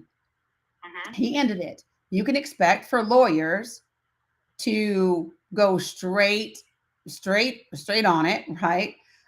Because it violates human rights. Same thing with the Muslim ban, because specifically Muslim is a religion. Mm-hmm. Okay, so yes, that makes it unconstitutional.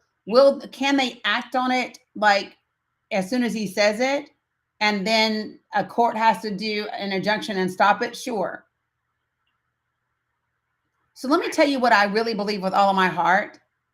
I really believe with all of my heart that there have been people that have been sent to start going into everyone's life talking about the fucking Constitution. Because I don't think it's an accident that people that have never ever been in my life before are in here saying the same exact shit. It's the same exact line. I agree. I really do think it. Can't they just be happy? I don't understand. The angriest winners ever. No, I don't think it's angry winners. I think it's part of a disinformation campaign. Well, yeah. That's what I think. Yeah. So if you would like to see the Constitution, go to constitution.congress.gov. I'm going to drop and I'll listen as long as I can. I'm going into a meeting. All right. Appreciate you. Bye. Bye. Folks, let me tell you something. You better start getting smart and being aware of the stuff that they try to do.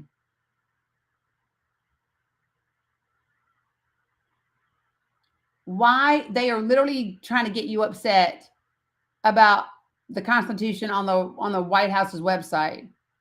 How many of y'all found it there before? How many of you all before today went to the White House website to find the Constitution? Or did you go to the Library of Congress where most people go? Right. So do you know if the Constitution was ever on the White House's fucking website before today? I'm just curious. How many people went and looked for it before? Because if it's never there, you're going to get a fucking 404 because it's not an accurate URL. Y'all do know that, right? If you type in White House or constitution.whitehouse.gov and it's not a real URL, it's going to give you a fucking 404. Do you know if it was ever there?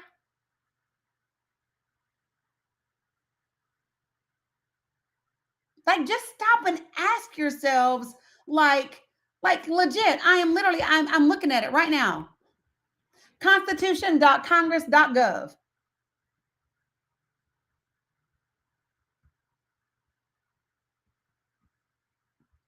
Then you can go to the Library of Congress if you want to. Look, I'm on the Library of Congress. I'm just going to type in Constitution.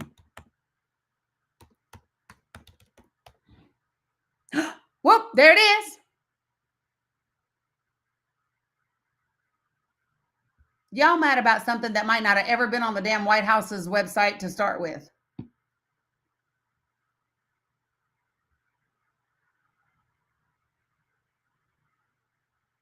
Good Lord.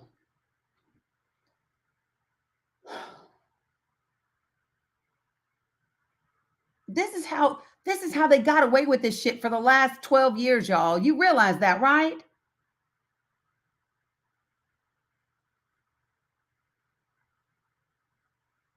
This is how. They just fed y'all some shit, and then y'all popped into 20 million different damn lives. Oh, did you know they did this? They did this, they did this. How do you know? Stop. And why are you spreading shit?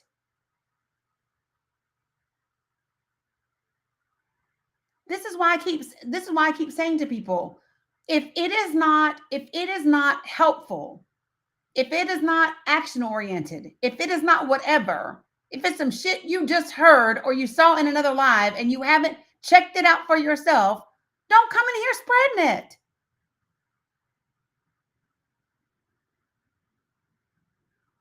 If you really think that there's something that I should know or ask me if I've seen, message one of the moderators, because they know how to reach me on Discord, and I'll see what they say.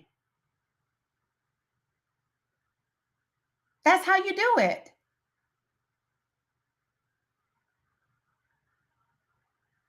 I just really want you all to start being responsible people with the information that you spread. The same way that you tell your children don't gossip, don't damn gossip. Don't gossip.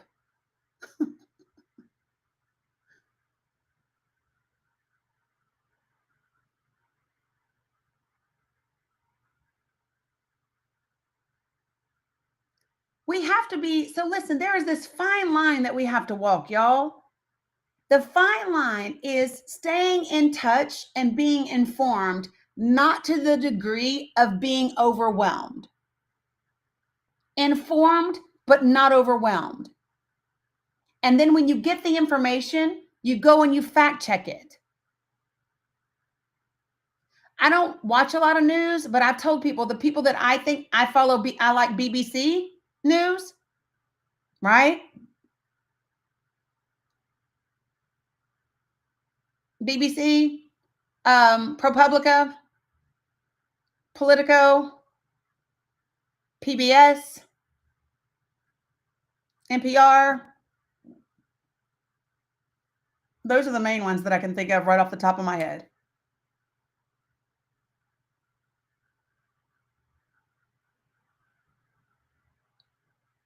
Got it? So those are the ones. So I'm going to tell you one of the reasons why I liked, I just read a BBC article this morning. And then one of the reasons why I did is I wanted to see from Europe's perspective, from the UK's perspective, what they are thinking about this administration and some of the things that Donald Trump promised you and the things that he did yesterday. Why? Because the UK is our ally. It is very, very important for us to stay informed and abreast of how they are thinking.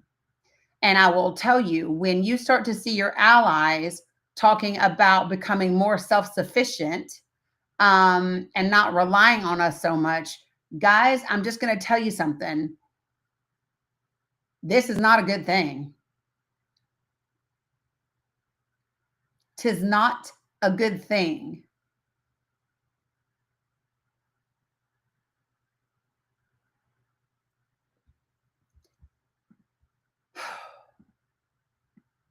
So immediately, the things that I recommend for people, and I said this the other day, if you live in areas where you know that ICE or Border Patrol or whomever may be in that area, whether you are undocumented or not, if you have a melanin level or an accent that could be considered undocumented, I highly recommend that you carry your passport or your driver's license and birth certificate or your social security card even though as Americans you are not required to.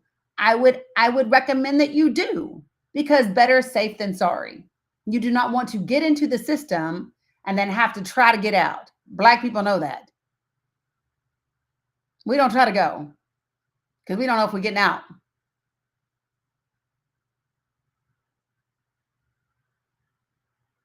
Just saying. The system is not made for you.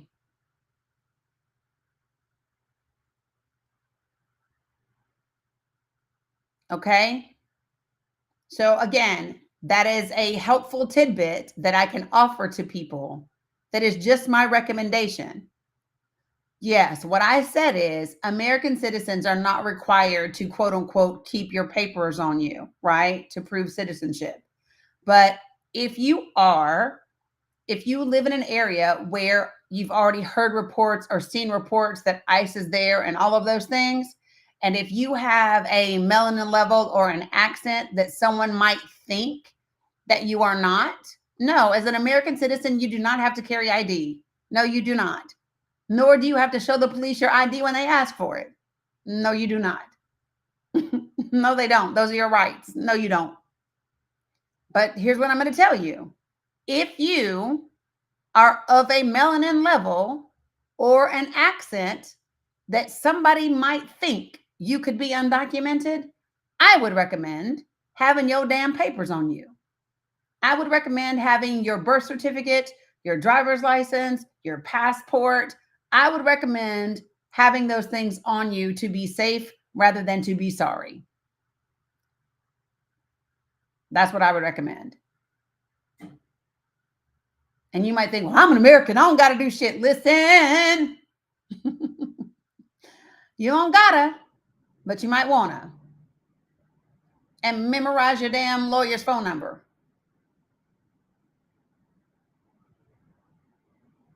Memorize your lawyer's phone number. So just saying, okay? I do know a driver's license is not enough. Nope. Nope. Sydney, I was in the Olympics. I knocked your ass the fuck out. Sorry, I just had to do that one just once. It was funny.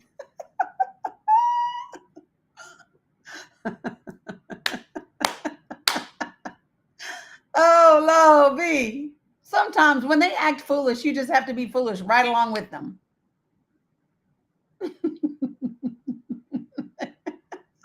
Hell no. Listen, no, let me tell you, no. This is what they're talking about. They're talking about the boxer who was a woman to start with, because that person is an idiot and has no fucking idea what they're talking about. So, yeah, that was me just being a smartass. Yeah, I ain't even do my hair today. Listen, I put on a fucking bandana and a hoodie. No earrings, no band, no, yeah. I ain't got time for that today. Shoo-wee. All right. So I have covered immigration stuff. I have covered the two genders thing. I have covered birth and right citizenship. I have covered Florida, right? Special elections, things like that. And now I want to talk about two other things. And this one, I'm going to ask you to be very, very careful. And I'm also going to put a link in the link tree. And the reason I'm going to do that is because the language of the subject matter is not very TikTok friendly. And there are going to be things that I'm not going to say because I don't want to get taken down. Okay. So I don't know if you all are aware of a good thing that Merrick Garland did before he left office. How many of you all are aware that Merrick Garland I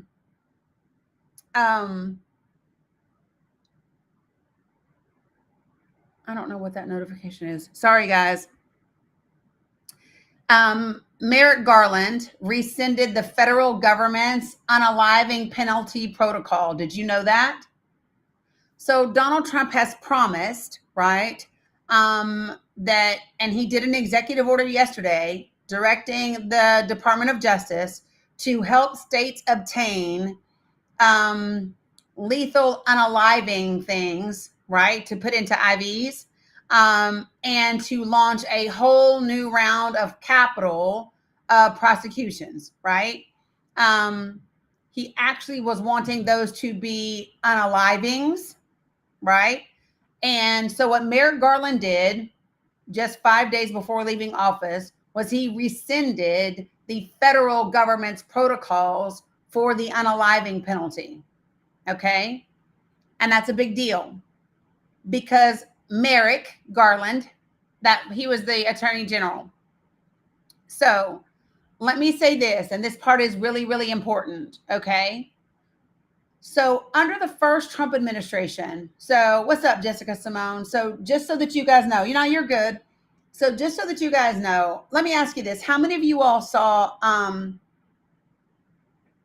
my gosh, what is the name? How many of you all saw, y'all know me and my movie references.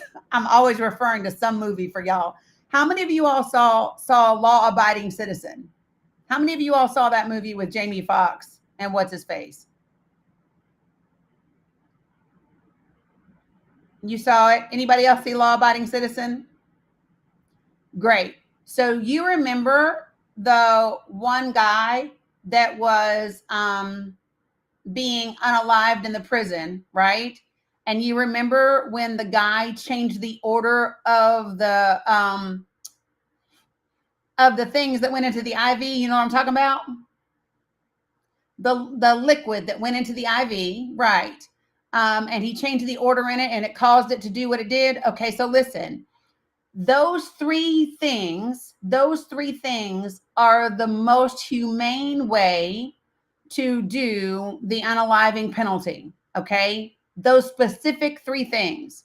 The majority of the about 20 states still require those three things. However, 27 do not, and they use one thing instead of three. Now, what's crazy is this one thing,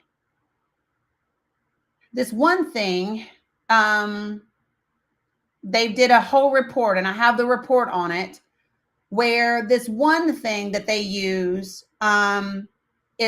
causes, how can I say this? It's not humane, okay? Yeah, and there's a specific name for it, but I'm not going to say the specific name because I don't want TikTok to get me, okay? So I'll just tell you what the order said yesterday. So this was Donald Trump's order yesterday. It says, quote, to seek the unaliving penalty as the appropriate punishment for heinous crimes against humanity, including those who kill law enforcement officers and illegal migrants who maim and murder Americans, end quote. So that is what his order said yesterday, okay? Now, this is why most likely Merrick Garland rescinded the federal government's unaliving penalty protocol. So listen, yes, like that, Bree. So check this out. So the particular type of sodium that they've used, right?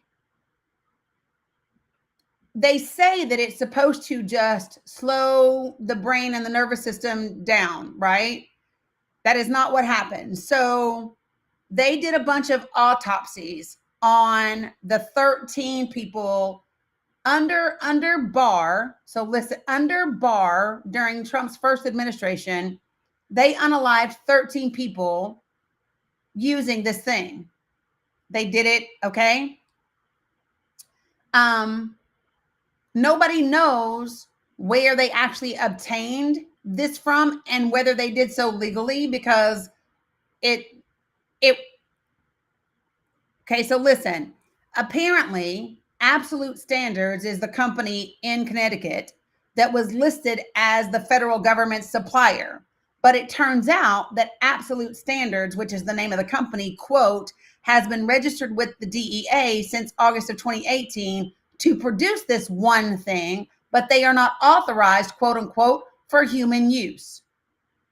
So they unalived 13 people using this particular one substance, but it hasn't been authorized for human use. But they were using it to unalive human beings. So now the company announced in 2024 that they would no longer produce that for that use. Okay. So in addition to questions about that supplier, the ACLU notes that, quote, procedures for putting animals to unalive are much stricter than those for unaliving humans, right? So if the Trump Department of Justice wants to carry out lethal unalivings, right, then they'll have to do some work. So literally, this is a thing.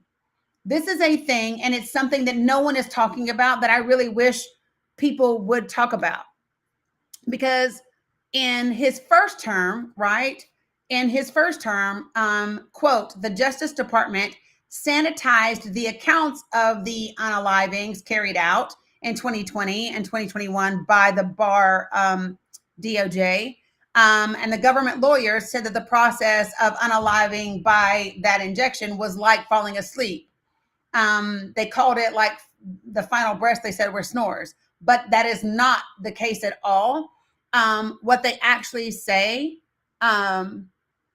is that, hold on, and I'm going to tell you the studies that they did in terms of the autopsies. One study estimates that 7% of them were actually botched. Reporters who witnessed these that were carried out during Trump's first term, quote, described how prisoners' stomachs rolled, shook, and shuddered as that particular thing took effect. Lawyers for the condemned argued that that particular thing caused flash pulmonary edema, in which fluid rushes through, quickly disintegrating membranes into lungs and airways, causing pain akin to being suffocated or drowned, end quote. So this was a thing, and this was used during Trump's first administration. So Merrick Garland rescinded those protocols to prevent them from being able to do it during this term. This article is several different places, and it's listed as an opinion article, but it is quoted, and one of the stories is sourced. So what I want to see if I can show you,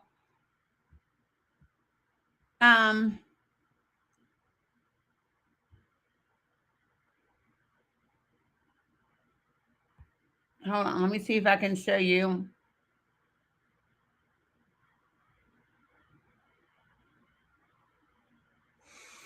So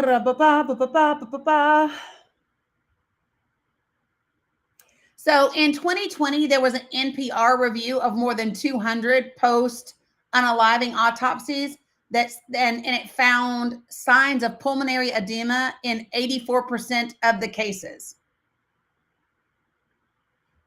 So anyway, let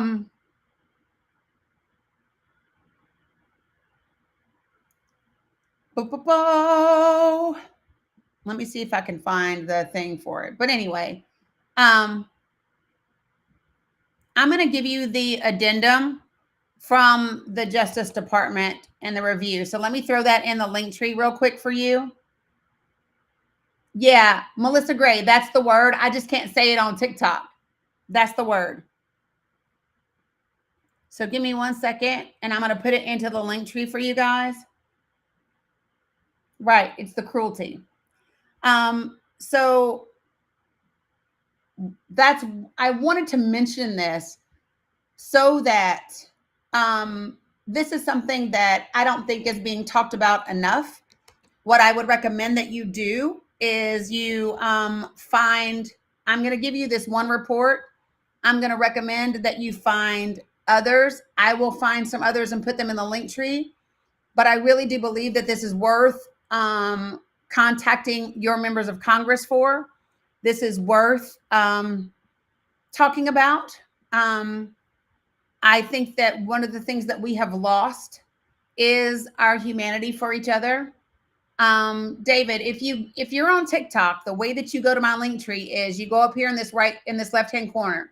you tap on my face, you tap my face again, you will get to my TikTok profile and you click my link tree from there. If you are on Facebook or YouTube, my link tree is in the bios of both of those. So that's how you get to it. I'm going to put the name of this document in here for you.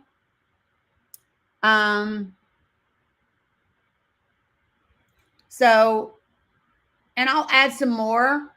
I will add some more to this for you guys on this subject. But it is something that I believe that we should talk about, and I believe that we should be writing to members of Congress about. Maybe you don't feel that way.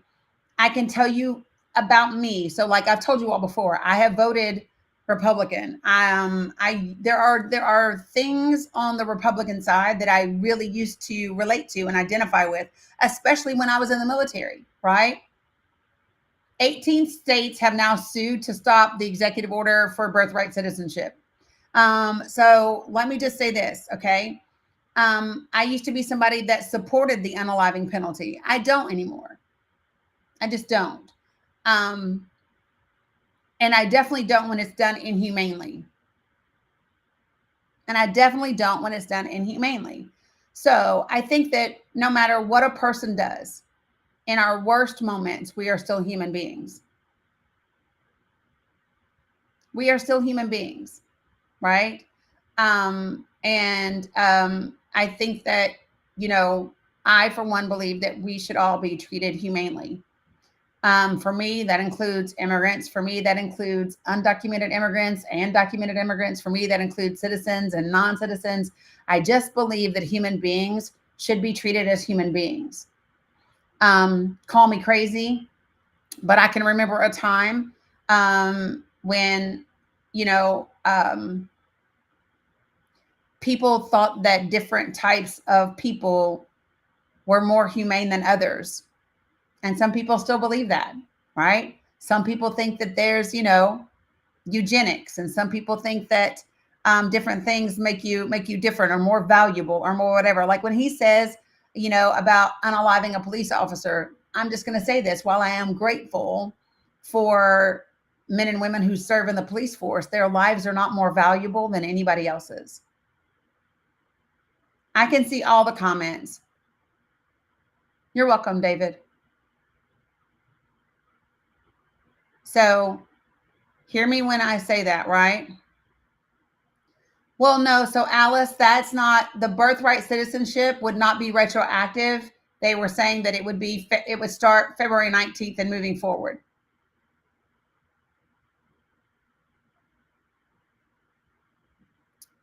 %, Melissa Gray. I watched that one too.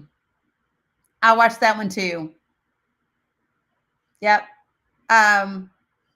Yeah. So Melissa Gray on YouTube said the movie The Life of David Gale changed her view on the unaliving penalty.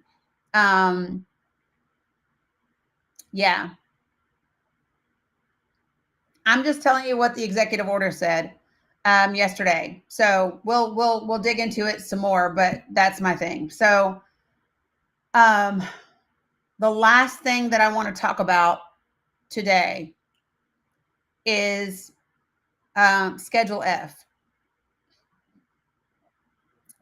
And while I'm usually not somebody that says, I told you so. I told you so. Like, ta-da! Like I literally, so for those of you guys who have been with me for a long time, how many times have I talked about Schedule F on live? I'm going to go over it for you guys.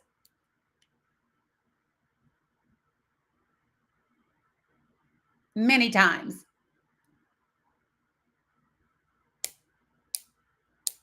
All right. So now I'm going to educate people who maybe you weren't in here or you don't know what Schedule F is. 5011, Stacy, right. 5011 times. That's how many times I talked about Schedule F. So Schedule F, here's what you can do. Oh, he did it yesterday, Sarah. I told you it would be one of the first executive orders that he reinstated. And he did yesterday. So here it is. Schedule F was done the first time, October 21st of 2020. Okay. Thanks, Nanner. And what executive order, and here it is for those of you guys who want to look it up for yourselves. It's also in my link tree. It is Executive Order 13957. Because for goodness sake, don't take my word for it, but go look it up. Now, Executive Order 13957 simply said this. It said that Donald Trump wanted all of these federal agencies to create a new schedule under which to hire and fire federal employees. So let me just give it to you. All right. So what's up, Eric? So here's the deal. And it was specific. So it wasn't just anybody. So the executive order was specifically interested in government workers. What's up, Sammy J? Government workers who were in confidential policy making, policy determining, and policy advocating positions. Notice that I said confidential. Confidential policy determining, policy making, or policy advocating positions. Okay. And what this executive order, so let me just explain. The federal government has different classifications that they hire people under. And depending upon which group you're in, the requirements for hiring you can be different. So Schedule A, you might get preferential treatment, so to speak, if you are qualified and disabled over somebody that is qualified but not disabled, especially veterans. So like that's Schedule A. Schedule A says if you were qualified and this person is qualified, but you're qualified and you're disabled, then they will give you preference if you're disabled and if you are a veteran. Okay. So different schedules, Schedule A, Schedule B, Schedule C, Schedule D, right? They had different hiring and firing requirements. All of them had collective bargaining agreements and rights to them. So think of it's like a union. They all had collective bargaining. So you could not just be fired or hired willy-nilly because somebody didn't like your position. Now you might think, why is that important in the federal government? It's important because you do not want the actual day-to-day functioning of the federal government to be dictated specifically on a partisan issue. Okay. So whether most of our federal workers who are career federal workers, they have been doing the job under Republican and Democratic leaders because they know how the government needs to run, regardless of which party is in the Oval Office, right? So what they did is they started this American Academy where they intentionally recruited people to put them through a training to get these people aligned with the Heritage Foundation, Project 2025, Trump ideology, so that they could then be appointed to government positions when he took office. Well, you can't appoint them unless you're able to fire the people that already exist. So what they ask these agencies to do is to create a new schedule to put different positions in. Okay. So I might have been hired under Schedule A, but the head of that department says, oh, you know what? Your position is one that involves confidential policy making, policy determining, policy advocating. So now I'm going to reclassify your position from Schedule A to Schedule F. So now you don't have collecting bargaining protections. You don't have the ability to appeal being fired. You don't get to go before the Merit Systems Review Board. And now they can hire and fire you and replace you with people that they have handpicked and trained to agree with their ideology to put in that government role. Now, this happened, like I said, the first time, October 21st of 2020, under Donald Trump. Joe Biden on January 2022 rescinded that executive order. Donald Trump reinstated it yesterday. Now, when Joe Biden rescinded it, there was a request from Congress to do, right, Rhonda, the Government Accountability Office to do an investigation and a report about what the potential impact would be from Schedule F.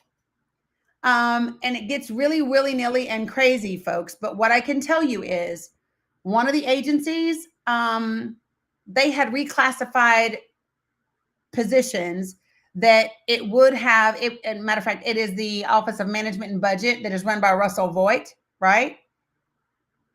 Yes, it does. It's an executive order. So yes, it is nothing that Congress has anything to do with. Yes, it'll be enforced 100%. So here's what happens. So OMB at that time had identified 136 positions to move to Schedule F, which would have impacted 415 employees or 68% of their entire workforce at that time. All right. Some agencies responded back and said, no, we don't have any positions that we want to put over there. Some agencies replied back and said, yep, and these are the ones we want to move, and they have to be improved by OPM, which is the Office of Personnel Management, right? Some agencies replied back and said, we're not reclassifying anybody, period, right? Yes, exactly. And here's what's crazy. In the Office of Management and Budget, more than 80% of the people that were targeted to be put into Schedule F were GS 12 or higher, which means these were subject matter experts. These were people who were career civil servants. These were people who were senior level management director positions. 80% of the people in the Office of Management and Budget were of that senior level capacity. Not only were they the top of the pay grade, they were the subject matter experts. And they would be replaced by these folks that went through the American Academy. Yeah. And he reinstated that order yesterday. Now, in my link tree, the first executive order, as well as the Government Accountability Office report, is there for you to review.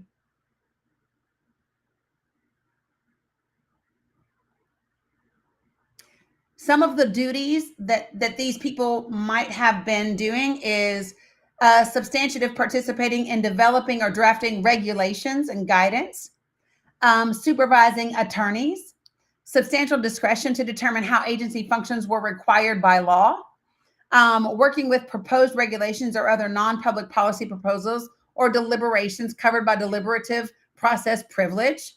Yeah, it was a lot.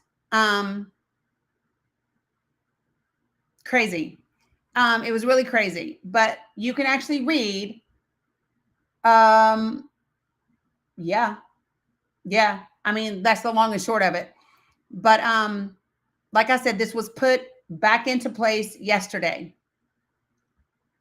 So anybody whose position is moved over there, well, we'll know now, Jess, because Biden rescinded it last time before anybody could be moved. Because it was done October 20th of 2020. It was done October 21st of 2020. Got it? So Biden rescinded it in January because they had 90 days to select which positions. But then Biden rescinded it. Now it's back. So I will expect us to lose a lot of our subject matter experts who know what they're doing in the government. Because he thought he was going to stay, Sammy J. He thought he did not think he was losing the 2020 election. They were determined to stay in office. Just so that we're clear. The two agencies that submitted a petition for positions to be moved were the Office of Management and Budget and the International Boundary and Water Commission. Okay. The agencies that responded but had not completed the petition were the EEOC, in case you all don't know what that is the Equal Employment Opportunity Commission, the EPA, the Environmental Protection Agency, the Department of the Treasury, the Federal Energy Regulatory Commission, the Federal Trade Commission, the National Endowment for the Humanities, and the Office of Personnel Management. So those 7 agencies responded, but the petition was not completed for them to move them over. Yeah, I still know. Yes, John, the EEOC. Yes. Now, these other agencies that I'm about to name, they responded that they were not going to move anybody. So the offices that said we're not going to move anybody are the Corporation for National and Community Service, the Federal Maritime Commission, the Federal Retirement Thrift Investment Board, the National Archives and Records Administration, the National Transportation Safety Board, and the National Labor Relations Board. Those 6 said, yeah, we responded to this thing and we don't have anybody that we're going to be moving. So 2 agencies said, yep, and here's our petition to move these people. 7 agencies said, hey, yeah, but we're not ready to submit a petition to move anybody. And 6 agencies said, we get you, but we don't have nobody we want to move to this new schedule. And that executive order was reinstated yesterday.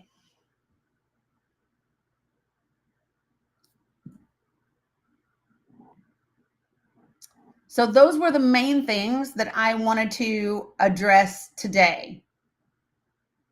I wanted to make sure that we talked about the executive order regarding 2 genders, the executive order regarding birthright citizenship, the executive order regarding Remain in Mexico, and the emergency order for the southern border, the executive order regarding the federal unaliving penalty, and the executive order regarding Schedule F. So those were the main things that I wanted to make sure that I talked about today. Okay. Now that I have talked about the things that I really wanted to cover, and I have given you some marching orders with regard to the special elections for districts 1 and 6 in Florida, districts 1 and 6 in Florida, April 1st are your special elections. Okay. Oh, and also the prescriptions. I did that one too. Sorry. And the prescriptions. Okay. Not that I know of. And I don't even know that we would want to, because I'm going to tell you something. Vance is just as scary, if not more so. Vance pretty much worships Kevin Roberts.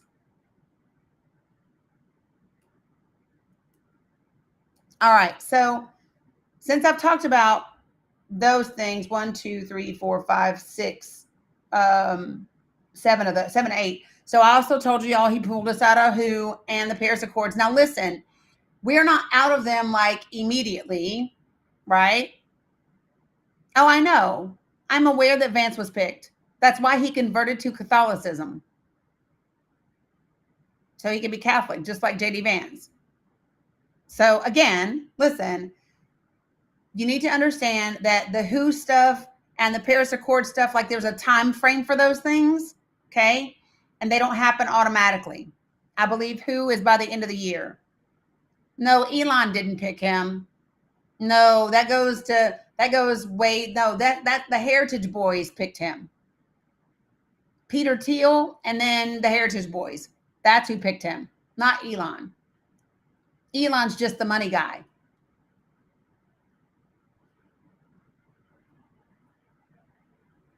Yeah. Yep. All right. So, things that I do not want you to waste your time on, although you can if you choose. Okay.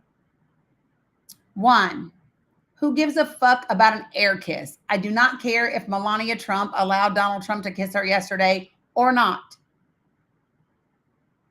I think we can all agree that that has been a sexless, loveless marriage for a really long time, and nobody gives a shit. Right? Just saying. Another thing that I do not want you to waste your time on is whether Elon Musk was having an arm seizure or a disgusting salute, right?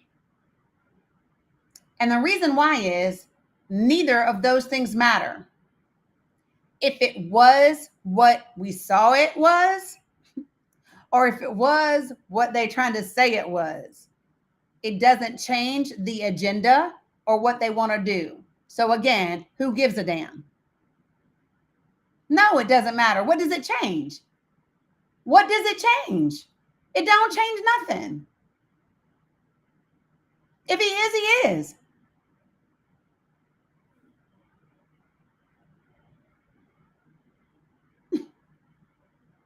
Right?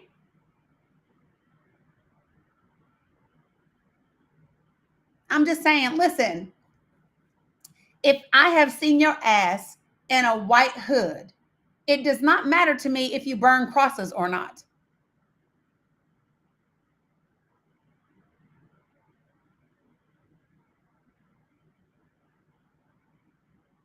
Y'all follow me?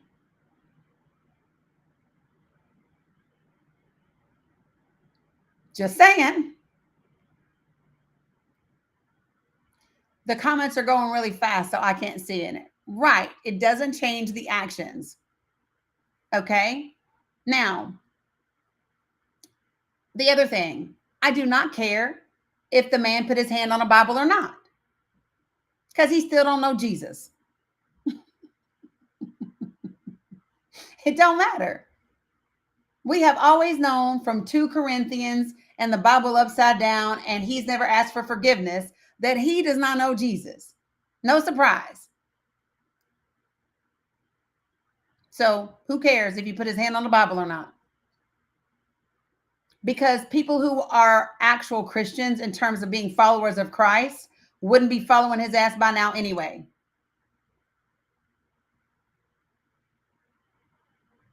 For the person who said I'm judging, you are correct. I am judging his fruit 100%. Yep, I am judging his fruit 100% because that's what the Bible told me to do. The Bible said you will know them by their fruit, and I know him by his fruit. And they are not the fruits of the Spirit, by the way.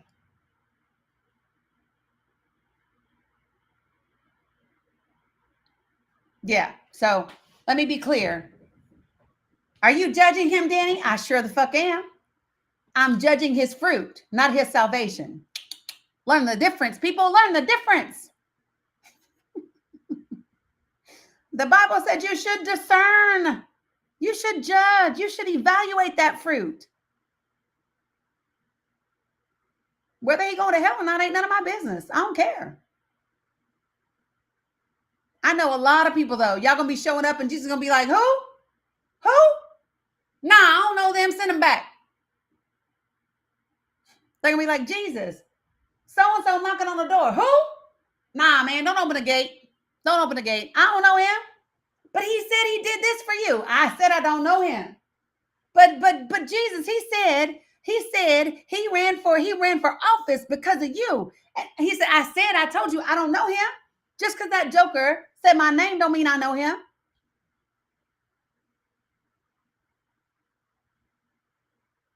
No, these are not voted positions, Maru.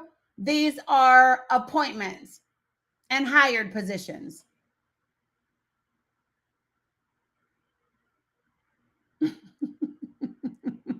Right, depart from me. In case y'all don't know, listen, y'all must not have ever had nobody had your name in their mouth. And somebody come back and say, somebody was talking about you. You'd be like, I don't know them. Well, girl, she was just talking. She was talking your name. It made me think like y'all go way back. Girl, I don't know her at all. That's the way Jesus is gonna be. That's the way Jesus is gonna be. They're gonna be like, but Jesus, they was talking about you all the time. They was talking about the good book and God all the time. He gonna be like, so just because they had my name in their mouth. Listen, Lucifer talked about me a lot too. And Jesus is going to say, listen, I told y'all to know them by their fruit. I gave you the spirit of discernment. Now, if you did not use either one of those two things and you followed along blindly and you followed religion and men instead of me, I don't know what to tell you. That's what Jesus is going to say.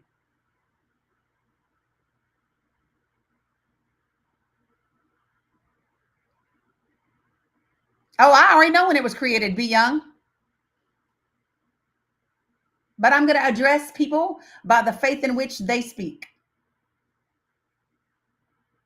So just saying. Okay. So things we are not going to worry about. Air kisses. No hands on the Bible. Elon's salutes. We're not going to worry about Barron and the way he was glaring at Elon's nauseating ass. we don't care. We don't care. What we care about are the 2 special elections that are happening in Florida. What we care about is getting petitions regarding ERA. What we care about is getting petitions regarding Schedule F, birthright citizenship, right? What we care about is getting those petitions signed in our local communities and then sending them to your representatives, taking the copies, not the original signatures, the copies. And then you care about writing op-ed letters and including a copy of those signatures. You care about posting these things on social media and tagging your elected officials in it. You care about those things because those are the things that matter. You're going to take all of that concern, all of that anxiety, all of that energy, all of that concern, and funnel it into something that is powerful, that is productive, that is meaningful. Every single one of you can go to mobilize.us. You can look up where you can be phone banking. If you do not live in Florida, you can still phone bank in Florida from where you are. Things that you want to be talking to people about. It is not about, oh, those crazy ass GOP MAGA. Nope, that is not the language, people, because that is not language that is unifying. Right? It's, hey, were you able to save money on your prescriptions over the last 4 years? Did anybody in your family get like their insulin cheaper or their vision medication cheaper or any of that stuff in the last 4 years? Yeah. Okay. Well, listen, I just want you to know, whether you like Trump or not, what I want you to know, because this can affect you, is he rescinded the executive order, right, that allowed those negotiations to take place for those prescriptions. Okay. And you might want to look into it so that you all know what you need to do moving forward. I just wanted to let you know that. And then you leave them there. It's not about, oh, I want you to come vote. I want you to do this. Nope. Give them something first. Demonstrate that you care about them first. Yes, he did. Truth matters. Yes, he did. You must demonstrate to people that you care.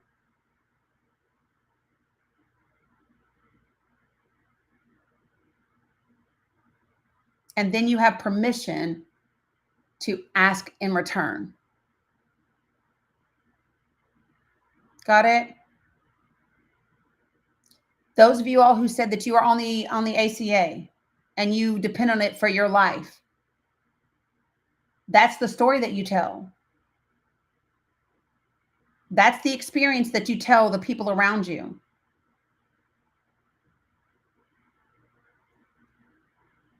I have a friend right now that literally that is how he will live. So that's the story that you tell. I have an upcoming podcast where I'm going to be interviewing the parent of a beautiful little girl with significant disabilities. And they are terrified of what is going to take place when it comes to education and the IDEA Act and all of that, as well as some of the health insurance things. So I'm going to be interviewing her and possibly another mother as well, because people need to understand what's at stake and it needs to become real for them, right? if you are not, what is my quote about caring? My quote is, people do not care how much you know until they know how much you care. No, Lil Farm, I intentionally didn't put all of the executive orders in the link tree, right? But you can find them easily. They're all there. But that's my quote, is people do not care how much you know until they know how much you care. Okay?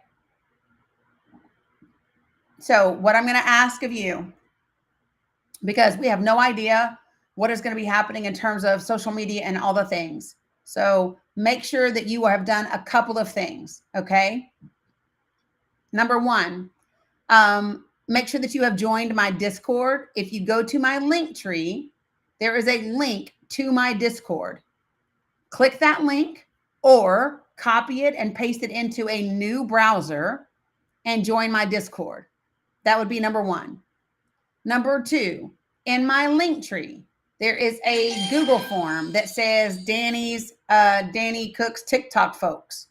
Make sure that you click that little Google form, put in your TikTok handle, your first name, a valid email address, and whether or not you are a subscriber or a follower, so that I can put you on my email list, so that I can email you all of the changes that are taking place and where you can always find me in this ever-changing climate that we are in, okay?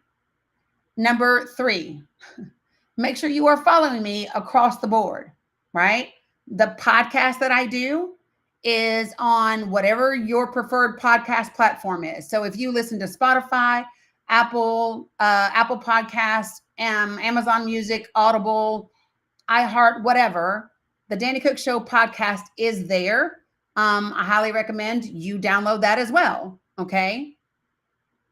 I will be doing Clapper Lives as well. They will start this week.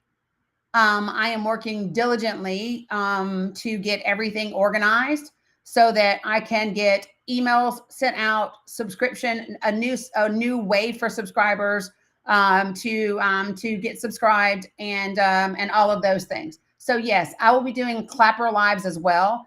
The challenge for me is this. So like, Clapper does not have an interface that I can do using that I can use, like using Restream or anything else, right? So what I'm trying to look at now is what is going to be the best way for me to multi-platform stream and hit every single one of them.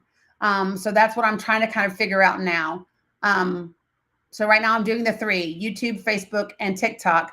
Clapper is different and doesn't connect anywhere. So I would need to get my ass another phone and just use it for the Wi-Fi to be able to do that one as well. So I'm just figuring out logistics. And it's been an eventful 4 or 5 days, right? So give me just a couple more days grace to do that. And then if you fill out the Google form that's in my link tree, you will get an email from me telling you everything you need to know. I am also on Substack, which I need to start writing more on there as well. So I'm trying to get my life together, folks, but I am also on Substack. You can take, they just now made it so that TikTok is available, Phantom, on Restream. The thing is I don't know if that will work when it comes to gifting and all of that. What's up, Noodle? So I don't know exactly yet, right? So we'll see. And then the other piece of it, it's when it says Danny TikTok folks. Yes, Michelle T. And then the other thing that I plan to start doing is live streaming on my podcast.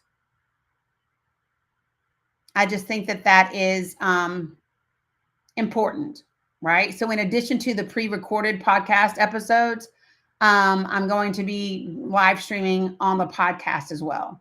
So once I get all of that figured out and my life scheduled appropriately, then that will also be happening. What I can tell you right now is that for those of you guys that have filled out the form, I have 386 of you that have filled out the Google form.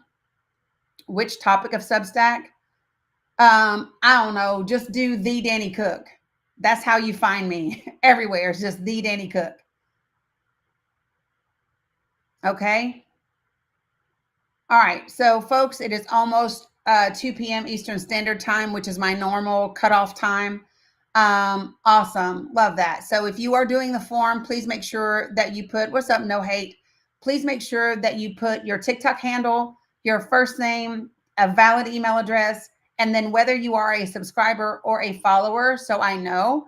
And then we're going to be going from there. I will have more information. I'm going to try to do a second live today, and I may or may not. And the reason why I may not is if there's nothing really new for me to add, and I can use that time to help get everything else organized and set up, then that's what I might do instead. Okay. But if you are a subscriber, I will let you know either way in Discord. Okay. Yeah. If I am, it'll be 8 p.m. Eastern time. 8-ish, 8:30. Yep. Tommy D, we said that. And 2 cities too. So it was 18 states and 2 cities that have sued over the birthright citizenship. Yep. 100%. So I know that I didn't bring up a lot of guests today, but that was intentional. I saw a couple of really prominent lives get taken down multiple times today. It's okay, Kat. So Marnie, don't do it on TikTok. I'm moving subscriptions out of TikTok. So if you are doing Discord, folks, appreciate you guys. If you are doing Discord and you're having trouble with the link, copy and paste it into another browser so that you can do it that way, or manually type it. That's it. And then everybody will help you once you get on that side. I have excellent mods. Phantom is amazing. He's who runs my Discord for me. But I have, Alex and Linda and a bunch of other folks that do just an incredible job on my Discord. Okay. Tracy, thanks for following on Substack. So all of those things, this is what I want to do because I love the community that it is the Danny 444, I think. Y'all, is that my Cash App? Is my Cash App the Danny 444?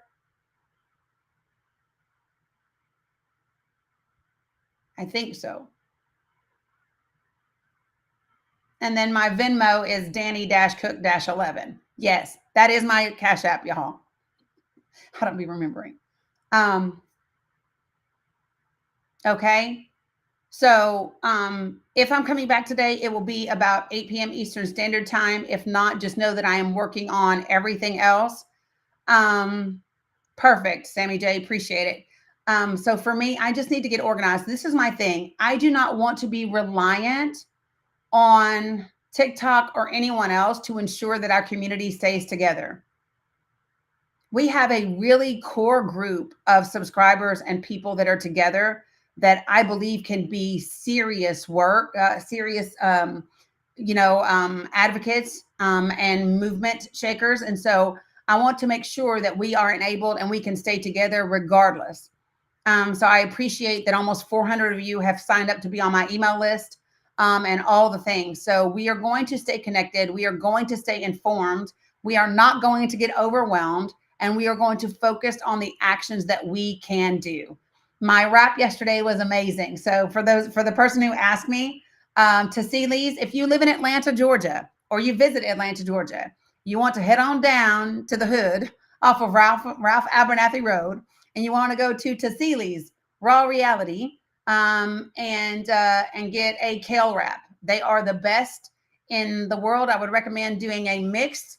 To get on the email list, you just go to my Linktree and sign up where it says Danny's TikTok folks. That's it. That's how you do it. Okay. So I really appreciate you all today. I hope that this information has been both informative and beneficial. Yeah, no worries, Conchita. And I really hope that I have gotten you guys kind of level set and calmed down a little bit. Remember, you guys, do not freak the fuck out. Always ask yourself this question, right? Whatever has happened, ask yourself, is it impacting me right now in this moment? And if it is not, take a deep breath. That's when you need to go outside and go for a walk, get your feet in the grass, grab a stone and get grounded, listen to some music, do some meditation, head to the gym, whatever it is that you do to get grounded, do that. If it is not impacting you right now in this moment, okay, then shake it off. If you are anxious, you are living, listen, folks, if you are anxious, you are living in the future. If you are depressed, you are living in the past. No worries, Sasa. I appreciate you. All right. I appreciate everybody. Thank you guys for hitting 200K likes. Right. Conchita, be present. I will see you all. Join Discard updates will be posted. So Phantom says sub verification is off right now, but it will be turned back on. So just be patient with us. And yeah, I appreciate you all very much. Take care of yourselves. Take a deep breath.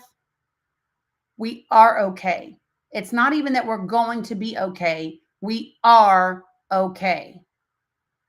We are okay. And we will continue to be that way. Got it? All right. See you later. Bye, everybody.